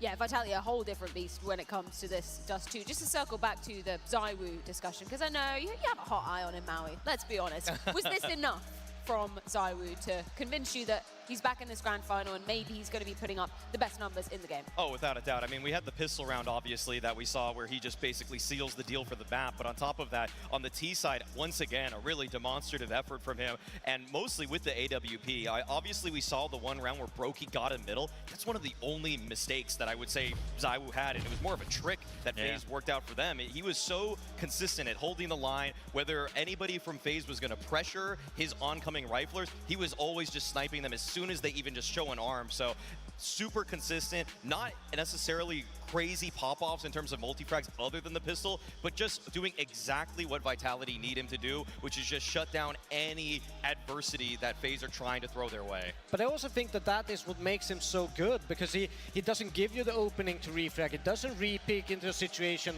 and throw the advantage. He keeps playing it safe and cool and takes the opportunities that are given to him. And that makes them even scarier, you know, playing them, because it's so hard to bring back around which Vitality has gotten the entry. Just to take a small scenic detour, we had the conversation yesterday, Donk versus ZywOo, #1 player coming out of 2025. Where do you stand on this debate, Devil War? Considering Donk eliminated, ZywOo's still here, the ability to post more numbers, Does he have a chance for your I think that individually Donk is the best player, but I think that if you look at things that are important, I think that trophies, accolades, and team, you know, kind of achievements are really important for that kind of prize. How important? I think he should probably win #1 in the world. I think that Donk's numbers are absolutely insane, but he's lacking that trophy cabinet that Saivu has done this year. Okay, you're nodding, Maui. Have you been sold? Have you changed your tune? I know who I would pick if I were the one making the decision, but I know that HLTV, which is what at the end of the day more people care about, value, and I just think that the case against 2 major MVPs, if ZywOo secures that, is very hard to stand up against, regardless of the numbers. But I don't want people to necessarily look back at the numbers and say that, oh, he was still they're inflated numbers or anything like that. I mean, Donk's putting up numbers that nobody in the history of CS has ever put up, and it almost had to be the best year that a Counter-Strike player or team has ever had to upset what he has done. What is the question? Is the question who is the best player in the world? Yes. Yeah, Donk. Okay, the best player in the world is simply Donk. Who's the #1 player from 2025? I guess that's the question. Yeah, that is Donk. You know, he's the best player. But again, like, how do we quantify it? What do we value? As you said, like, is it trophies? Is it accolades? Because I agree, if you win 2 majors and if you win 2 major MVPs, it's very hard to make the case that ZywOo is not going to be crowned, you know, player of the year. But if you're asking me, who's the best player? Yes. Who's the best and most skilled player and the most influential player in the game of Counter-Strike? It's Donk. And in that department, you made your case yesterday. I don't think it's close. Yeah, I think that's why it's such an exciting conversation, right? Because so many variants to take into things. What we do have to look forward to, though, in the very near future, that's Inferno. 3rd map in this series, picked in by FaZe. Vitality starting on the CT side of things. Just like as an overall view, what are the 2 teams' history on this map coming into it? FaZe have been immaculate on Inferno so far in this tournament. They've brought it in, you know, as their home map. They played it, I believe, 6 times so far in the tournament. Won all 6 times. And in the beginning, yeah, it was against teams, you know, of secondary tier Counter-Strike. But as of recently, we saw it in the quarterfinal. We saw it yesterday. They play Inferno at a very high level. And there's one player I'm going to solo out right here and single out. Twist. We spoke about him coming back into FaZe Clan. On Inferno, he's doing God's work. He's on average right now having a 1.62 rating on that CT side in the 10 maps he's played for FaZe Clan on Inferno. That is crazy. That is numbers Donk cannot post. That is numbers ZywOo is not even close to. Twist is the catalyst. He is the win condition. He's the one guy who can push FaZe Clan on a map like Inferno versus a team like Vitality, as they've done throughout the tournament. And he's just everywhere that FaZe need to be. I mean, he's mostly filling on the T side, especially just slotting in behind the banana take from Kerrigan and Frozen, sometimes going into halls with Jacob. So he's just everywhere all the time. And I feel like as a trade fragger, there's very few people on planet Earth I would want behind me if I'm running in entry than Twist. So obviously we saw the highlight with the Deagle yesterday, so he obviously has that clutch factor. But on top of it, just when he's moving in a unit, his spacing is picture perfect. It's exactly where you want it to be. So even if Vitality are throwing a couple bodies at these problems on these defenses, Twist is always going to pick up the secondary kill to give FaZe a chance. I think this is more of a 50-50 map. I know that FaZe is strong on it, but we can't underestimate Vitality's kind of, you know, history on this map, how comfortable they have been on this map. You know, I'm looking at Flames and, you know, his kind of presence on that banana side. He is excellent at getting entries. He's excellent at keeping the momentum and punishing someone, a team, and kind of closing a round out with a quick double kill. So that battle is very, very interesting on that banana side. Who is going to come on top? Who is going to deliver the frags and impact? And, you know, because I think that's kind of where the scale for me goes. If Twist and his banana partner can do it, or if Flamesy and possibly Apex can kind of shut that down. That's the interesting bit for me. Banana is obviously always going to be important. We saw yesterday for FaZe Clan as well how Jacob was the spearhead on that CT side. I think he had 13 kills the first 5 or 6 rounds, getting off to a good start. He was tested yesterday. He passed the test. I think he'll be tested again today by Vitality. But just allow me to zoom out for a moment right here. If you look at the scope of this best-of-5 grand final, this is a must-win for FaZe Clan. When you have Overpass coming up, you have Mirage as a 5th potential deciding map, you need your Inferno right here. If FaZe wants to win the major, if they want to win a best-of-5 grand final versus Vitality, Vitality, Inferno is without a doubt the best chance they have of getting ahead. They have to win 2 more maps. I don't see a world where they win Overpass and Mirage, so they need to win Inferno if they want to stay alive in this matchup, according to me. Hell of a lot of pressure for FaZe coming into this one. If we're looking at Vitality, though, and some of the other key pieces outside Banana area of the map, what else are we going to be looking at to be coming alive for them straight away? I want to see Rops bully Jacob, okay? I'm not... Yeah. That sounded a little mean, actually.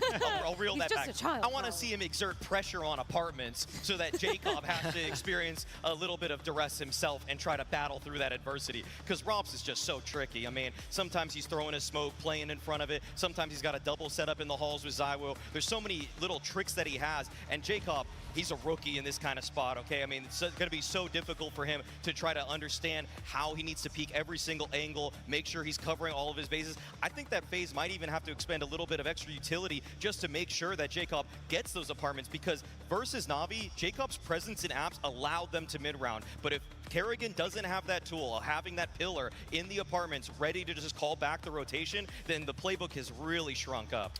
And I mean, even on that CT side for Vitality, Rops and Zywoo, they love kind of creeping up that boiler room, making sure that space is clear for them. So it's not going to be an easy task for Jacob at any moment, because there's dangers coming, there's threats coming from all angles in that apartments area from the Vitality side. This grand final is certainly heating up. It's time to see what lays in store on Inferno. A grand final that needs to heat up because it cooled down on Dust 2. Just a vibe check real quick. Budapest, you still with us? The beauty of the best of 5 is that with both teams having a map in their back pocket, they've started off with something they can tap into for confidence. But Inferno is where one of these teams will take that step to be one map away from victory. And we've seen great things from both these squads when it comes to Inferno, so buckle up. We got an answer from Vitality. We got a story brewing. So much about the trajectory of this series comes down to this map. Yeah, let's have no regrets. Remember where we are. We got to the fucking final. Let's fucking win this now. That's right, coming from Neo, this is FaZe Clan. Oh, we just got to play the best team in the world, guys. Yeah, that's right. We just got to play the best team in the world. Adversity is a privilege, says Frozen. Rops inside of that B-bomb site. Beretta's to the wall. Apex drops his smoke at 1:20. Sometimes a smoke is an invitation. They'll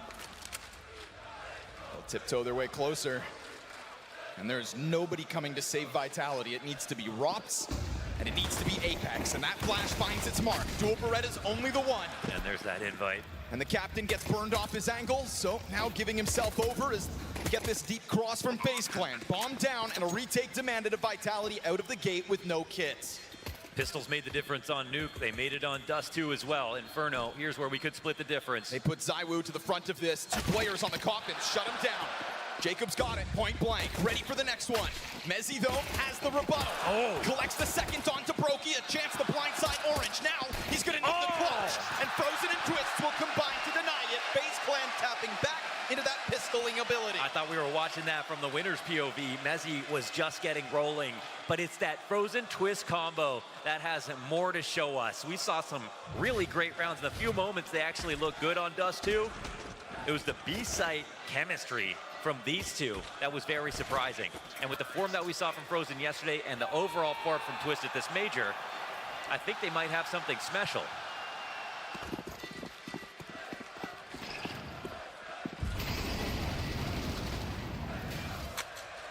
Vitality opt to force.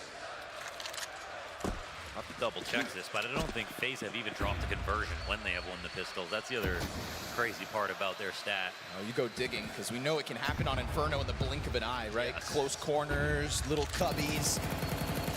So many places for the rats to hide.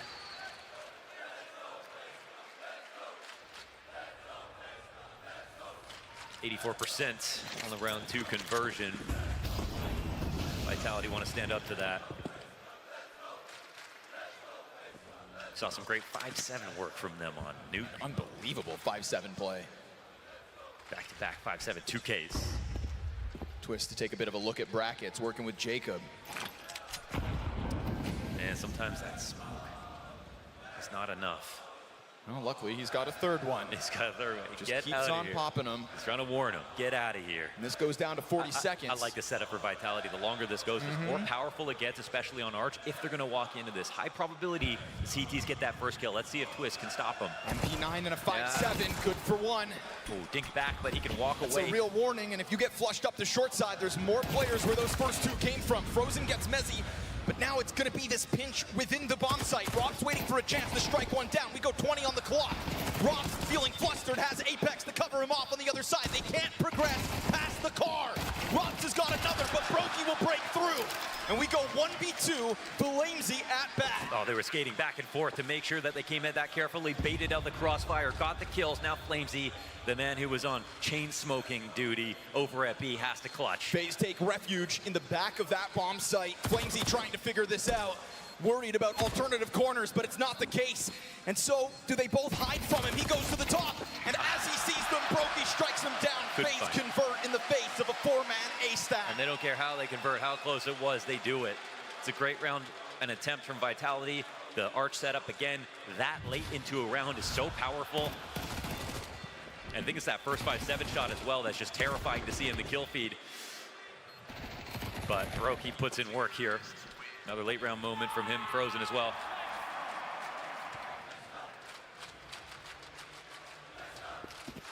It's funny because before the major started, FaZe's stats on every map were not even anything to think about, but they haven't lost a series at the major, so they built up a map pool as the major has rolled on. What do you think of this threat? Mag 7 flashed in the corner. Oh, chance at it, but two can play that game. Oh, okay, that gets weird for a moment. All right. But at least Frozen's still there to kill Flamesy. If the nade team kill comes through and there's not an additional kill, then we're getting real weird. Zyru's Desert Eagle clipped by Brokey over top of the smoke, so FaZe will continue to keep the pressure on Banana here, and soon they'll find it's free for the taking. I know you're thinking what I'm thinking. We love seeing the Mag 7, but you just don't see it work that well that often. Extra C's, where is he at? Somewhere over in that Vitality contingent, I think. Oh, yeah. Cheering from the sidelines. He's the French connection. Vitality will get over. Man, FaZe just kind of tiptoeing their way, huh? Just in case, which means just maybe another frag for the road, or just maybe a critical error here for FaZe. They'll smoke off Mezzy. They don't like the threat of that 5-7. Yeah, you know about Mezzy in these He'll moments. climb over Coffins. Oh, as they're going up, Mezzy ends up getting a second. He's kept up his end of the bargain. He's put Rops into a position, where he could have caught it off. But again, coverage is good here for FaZe Clan, and they love when the threat's nearby. He doesn't even. He almost liked that. One more teammate died there just to make it exciting. He just wants to feel something, Kerrigan. Stick around. They might announce it after the major.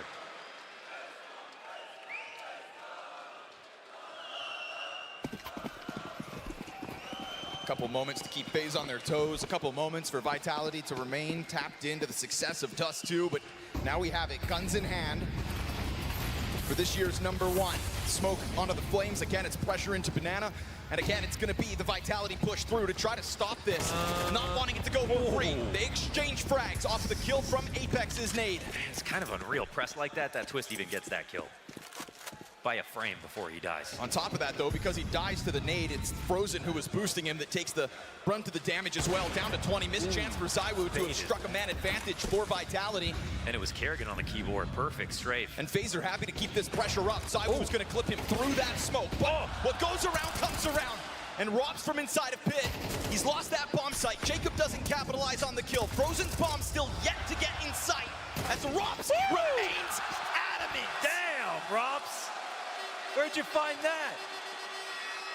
He rerouted the grenade to the site after not knowing someone had slipped through the smoke on default. Cleaned that up by himself. It's the most powerful spot on the CT, on a site for any CT to play in, but it has to be the right player there. Oh, that was just nasty the way he actually refocused all his attention so well. I mean, who better to do it than Robs? Barely has any health to go into that last duel with, still wins it. And so FaZe Clan's early success to be cut short. Pistols in hand, Khalil for Brokey, and again Vitality, pressure on Banana, but this time they've got the edge economically, keeping the pressure on with nades, forcing Brokey to just take refuge in this corner.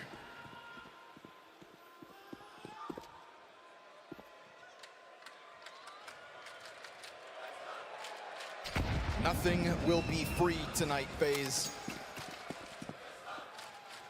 Cash utility offered over from Spawn, but while that nade gets picked up, you know, FaZe are inching closer. Yeah, they win that last round, but it's a little scary, I think, in a moment like this. Singular smoke grenade for FaZe Clan. Could be enough to block off Apex's ankle, but he offers one of his own. But like you said, sometimes they just pop. Sometimes they'll go right through these, and as Vitality transition, it's a little bit awkward for Flamesy. He'll recover. At least 2 kills, but still they pounce on sight. Yeah, because they get the other one first. This is actually just a bomb plant. That smoke's fresh. No line of sight here for ZywOo. Broky's got a smoke of his own, drops it into the back door. I wonder if HP bars are gonna matter right now. Pressure's on Vitality. Trying to catch one through it, not gonna happen. Because Broky smoked off the doorway, nobody's got a smoke for the CT cross. Those nades do nothing. Broky's Galil pressed in against this. He got hit with an HE earlier, down to 29. Kerrigan's AK sits on the coffins right beside him. This is both of the rifles to try to force it back. But Mezzi's got the trade. Kerrigan into the cover. ZywOo with the pressure of the pistol kills Jacob in the background. It's all fit now. Turns it, and Mezzi executes with the pistol. He's got a kit. Oh, it's gonna be a close one already. A clutch queued up, and Vitality take it. Mezzi again. Cute move there from Kerrigan, jumping into pool, avoiding the first bit of aggro. Incredible that Broky even got a frag with his low HP going wide with that Galil, but a successful retake in the end. Another expensive round. And the buy's only stronger now for FaZe. They've got to be careful where they block. You know, if they keep blocking at B, it's allowing FaZe to get their full setup in on both sides of that smoke coming through. And if that flash caught Flamesy when he was standing on the fountain, that would have just been no kills. No chance at a retake at all. He was not playing anti. He was not totally ready for a pop to come out like that. Oh. Wow. Mezzi again, huh? There's been a lot of talk about ZywOo trying to get that back-to-back major MVP accolade, but Mezzi currently highest rated player for Vitality in the grand finals and posting an important clutch early to get those back-to-back rounds.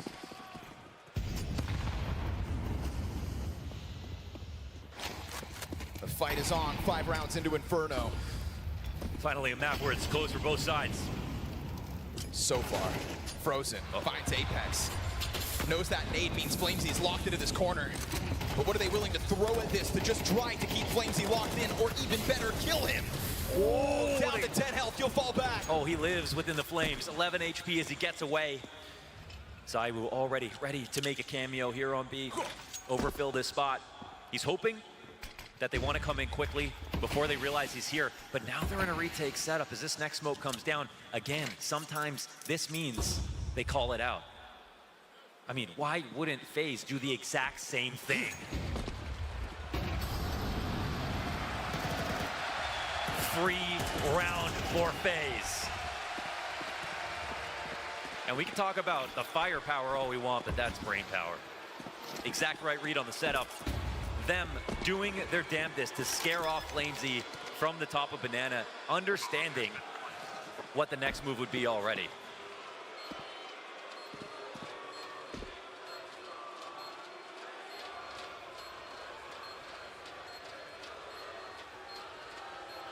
Right?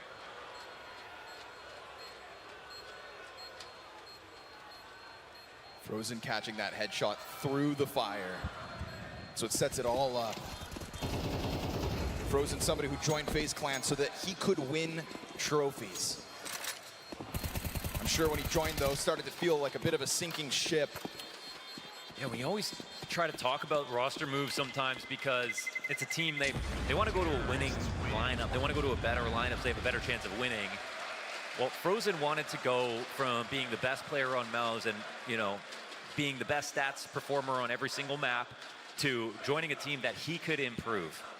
We do see these two teams always make moves in that direction. Whoever comes in and is new, they don't come in to get carried. Not even Jacob is here to get carried. He's here to be the reason the team gets better. He's the reason their pistol stats have been through the roof.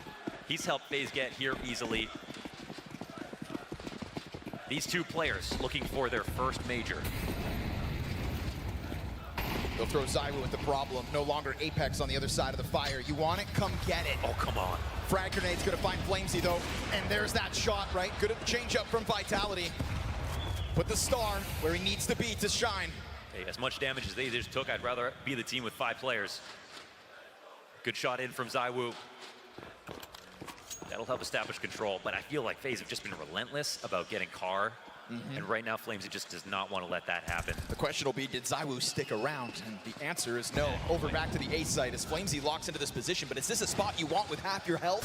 Nate's coming over. That bait from Apex, he started shooting a little bit early. Watching. Nobody's watching. He'll pop up and Twist will have to trade through the wall bang. It's instant. Zywoo's going to try to run over. Smoke comes out fresh. At least for Twist's sake, doesn't take damage. They don't care about smokes, though. Apex is going to try to find one as they emerge, and he will do exactly that. But Jacob's got the quick trade back. And so Zywoo returns to the scene of the crime of which he started. And oh man, banking that smoke wasn't going to get blown open. That would have stopped the bomb plant. But instead we go 3 versus 2 retake here for Vitality. They were worried about the right threat. This one's coming in from Khan. Flash doesn't find him. Zywoo caught on the switch. Jacob takes that step forward into the headshot. Drops. Meant to be his next victim. Brokey didn't have health. And so he'll burn in the back of that site. And Vitality's retake cuts the lead down to 1. Ooh, that must have been some beautiful utility out of Mezzi. Molly landing in just the right position. Maybe he was so low within a tick. Ends up dying. Xtaz seems unimpressed. So again, FaZe are going to come forward. They're going to try to take Car no matter what.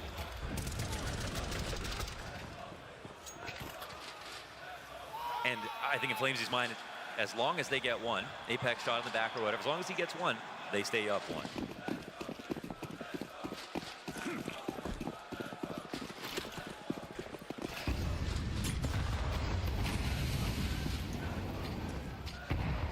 Word to kick off the last round, so they'll throw Zywoo right back at this problem.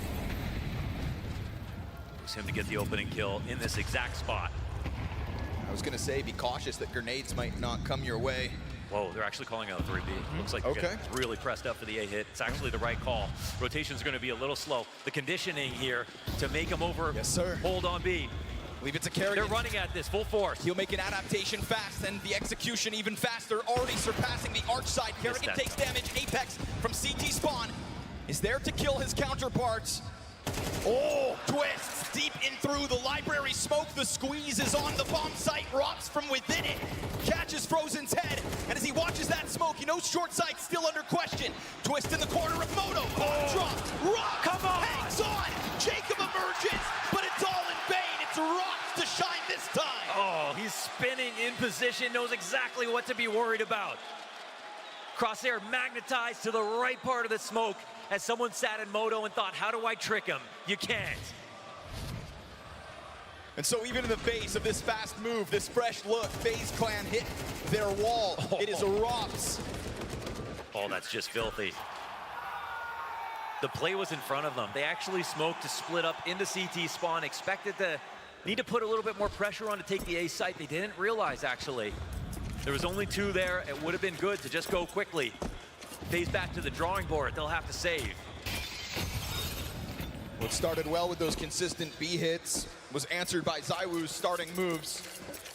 The adaptation that comes out of Kerrigan is just a great example as to why he is considered one of the greats and argued as the greatest.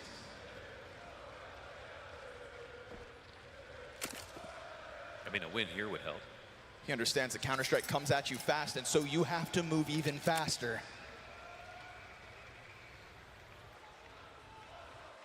Vitality bank on that defense in the 1 round prior. Now, it's a lot of free space given over to FaZe.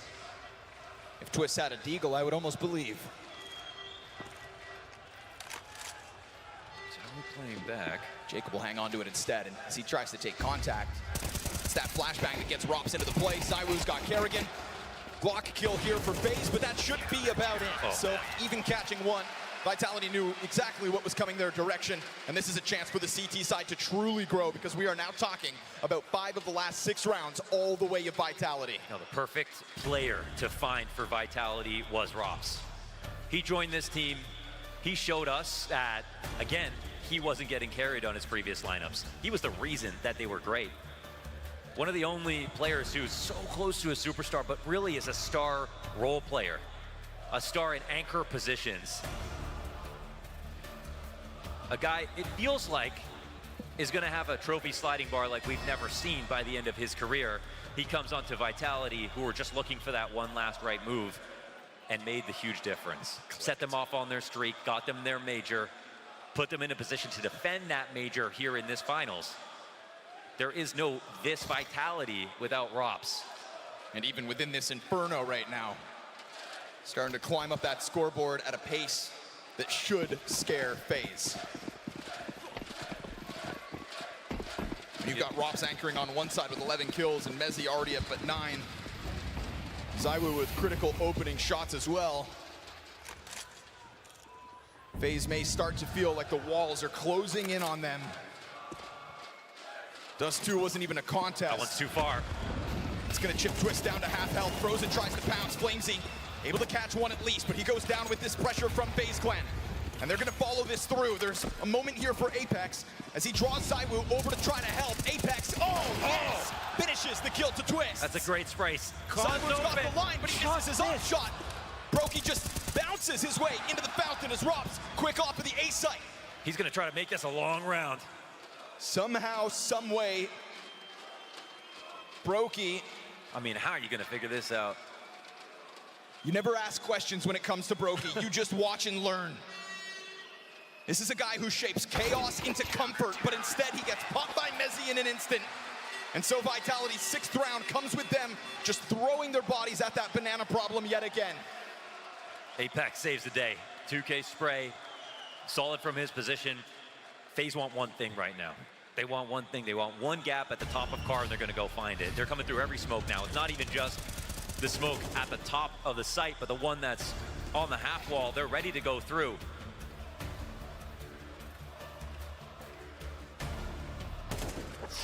Can't say their efforts don't make sense.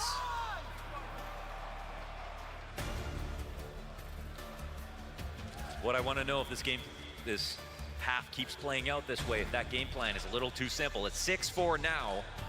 It's a half by now for FaZe. But it's about to get real ugly if they don't get any more rounds.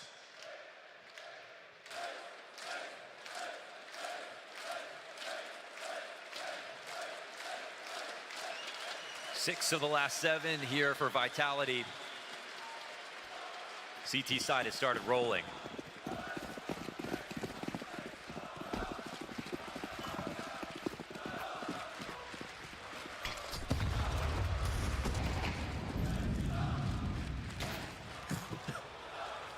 Playing with fire, and ZywOo is down, actually. He's got no reason to fear you with this deagle. That is the ultimate reaction time test. I don't even think he'd have a chance. Why not? Just head towards banana again, huh? No bottom B control. They're kind of fighting them in limbo here. This was Vitality a bit light out of the gate this time, when it comes to B at least. You know, it's a dangerous game to fight for banana control, but it's one that must be played.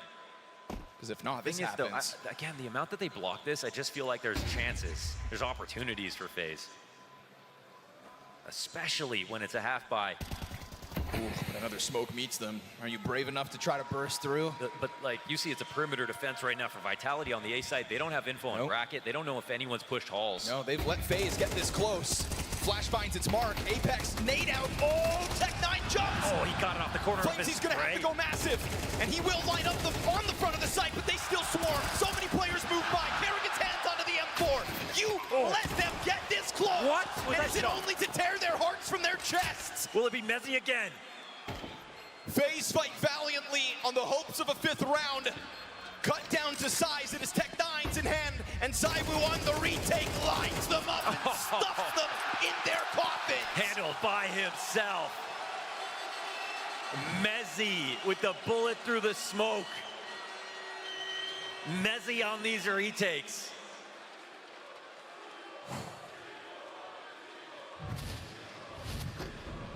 Let that be a reminder to Vitality that if you let FaZe get close. It feels like we're in Groundhog Day in 2 different ways. FaZe want one thing, that's B. FaZe want to come through the smoke at at the top of B. See, Xtaz constantly seeing this and wondering what's happening.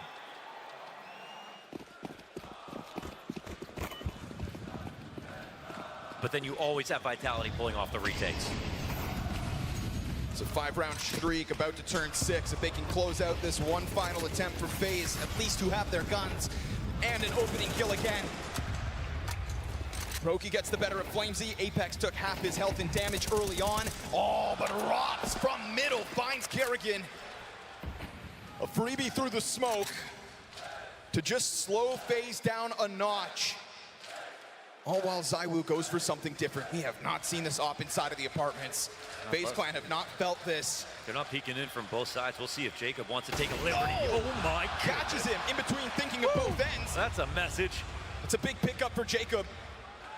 Trying to get this game going, trying to keep that threat of an A commitment online, and it's just gonna leave Rops on his own. But I think with how much FaZe have had this affinity for the B side, it makes sense to keep majority on this side. Mezzi's locked into the boost. Frozen's gonna put a smoke down in front of him, but Mezzi's gonna maintain vision over top. As long as the flashes don't fully find him, player pushes down beneath. Mezzi. He's gonna execute him in a second. Oh, he has the chance to do a lot more. He lets this sit. All while Apex dies, Mezzi wins. He pulls the trigger, turns around, and executes them both. It's got to be the 1-on-2 from Twist now. Mezzi makes the move to make this feel impossible. No spice on the site. Got to get picked back up, it will be.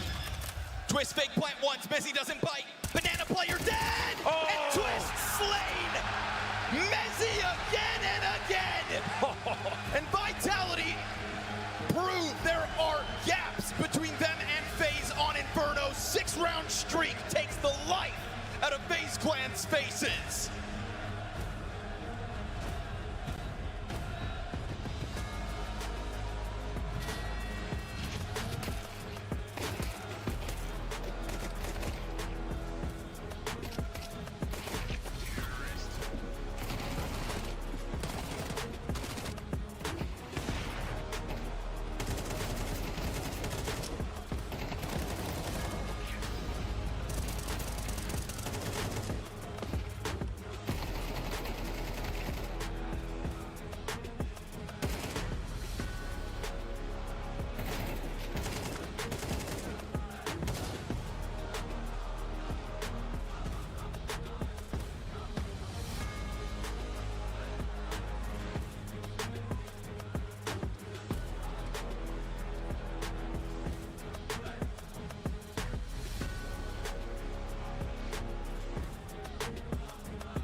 The silver lining so far on Inferno for FaZe is that Pistols have continued to go their way, but that 3-round start at the very first half of this map, is it all just false confidence for a FaZe clan in the face of 2025's #1? It absolutely could be.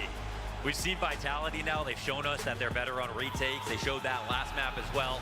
And even if FaZe can get 2 crazy entries, that the round isn't over. So Pistols are the only reason that this map is even competitive for FaZe Clan. They're going to need 2 just to continue that. Otherwise, this is going to look a lot like Dust 2.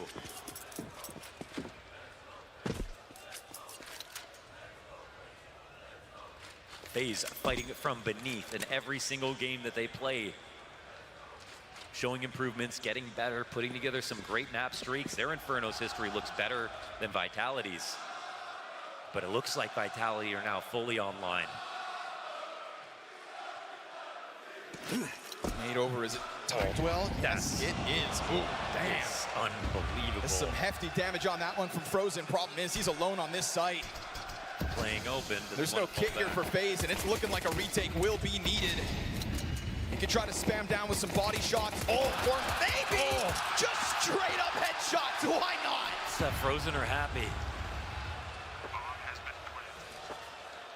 No entry allowed for free. Executes through smoke.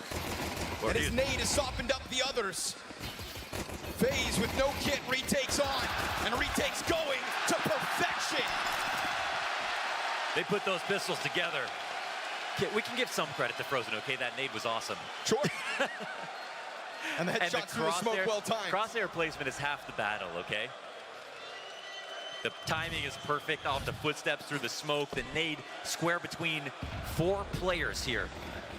And Frozen playing retake is the difference. Can't believe you leave him solo on that bomb site. He gets that much value. Yeah, well, he has shown his value in playoffs, 100%. I remember might have been his best map ever on Nuke yesterday. I mean, that was unbelievable. It was not long ago that 3-0 start on the T side also had FaZe clans, fans frothing. Now we might get the most interesting scoreline so far in these maps. Because if FaZe are relying on pistols to get this comeback, then Vitality are going to have to do this the hard way, you know, no matter what.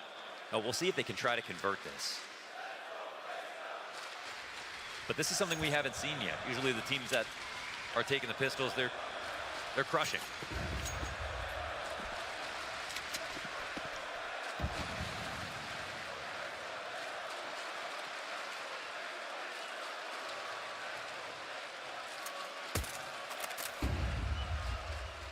FaZe had a fetish for the B site.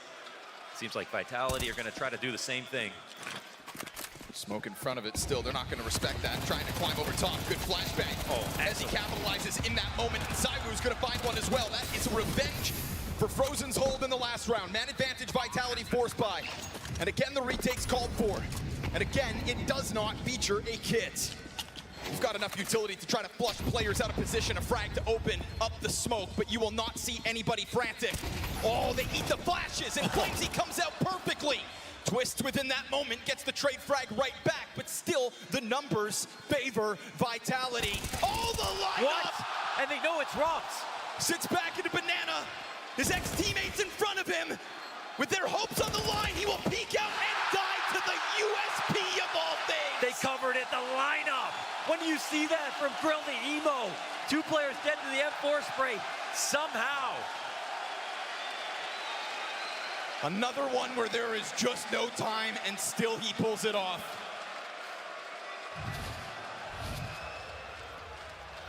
I thought no kit would cost them. Oh, I mean, yeah. Covered perfectly. Brokey puts that one together. Eating ammo. 3 frags in the finish. Whoa. Navi suffered a lot of those rounds yesterday. But how long can FaZe sustain a CT side that's just surviving with retakes like that? Honestly. Honestly, how long? This is the time. We'll have to see, man. We'll have to see. What you can say is that Vitality's execute. Better flashes, better spacing. They kind of did what FaZe did to them, but they actually put themselves in an even better spot. It was a more unlikely retake. But I think Vitality, at least they can tell themselves, like that really works. Kerrigan was blind for back-to-back flashes, damn near 6 seconds or so.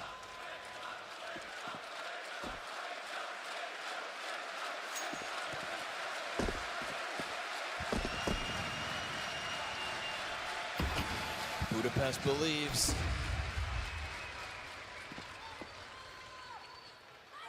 Vitality start this one slower. And they've got a lot to work with right now, right? I feel like sometimes when you start around this slow, FaZe will be considering just how much Vitality have up their sleeve, but there is a comfortable amount of grenades here. They could go for 2 volleys. You know, you look at the nades in FaZe's hands in contrast. as they continue to drop them on the defensive before we get this commitment from Vitality's utility.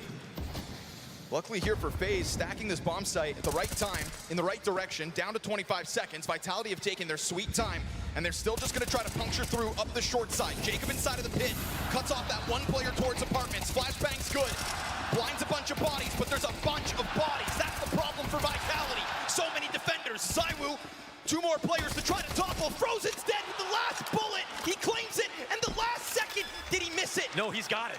Okay. That bomb's going down. Clutch is on. Kerrigan was left alone at B. Now he has to retake. ZywOo 13 HP. Tech9 in hand, and Kerrigan tiptoes his way closer. Oh, keeps himself into the cover, has to hit the headshot. At any moment, Kerrigan swings. ZywOo sits. Oh, Kerrigan's got it. And FaZe are there to deny it, but it's another by the skin of their teeth. He'll get on this bomb. It's a defuse. It becomes a 1-round game. You smell that? Smelled like manure in here. I mean, it was almost some of that for Vitality. This is really how it nice starts. Depth, yeah. To be honest, twist kills are so key on the opposite side of default. Rotations are nice and fast there. And Kerrigan, you know, all he has to do is not take a headshot angle fight, and he has a huge advantage. You got an instant kill in MP9. It's only because of ZywOo that we thought maybe that'll happen. Rocky's opened Powering up now. This is a gun round as well. Vitality's lead, slowly but surely, has begun to disappear. Mezzi on the answer back to Banana, though. That's Frozen just fed over. Yeah, that's pretty massive, you know. Two damage for Mezzi. No bullets hitting him. And Kerrigan on solo duty.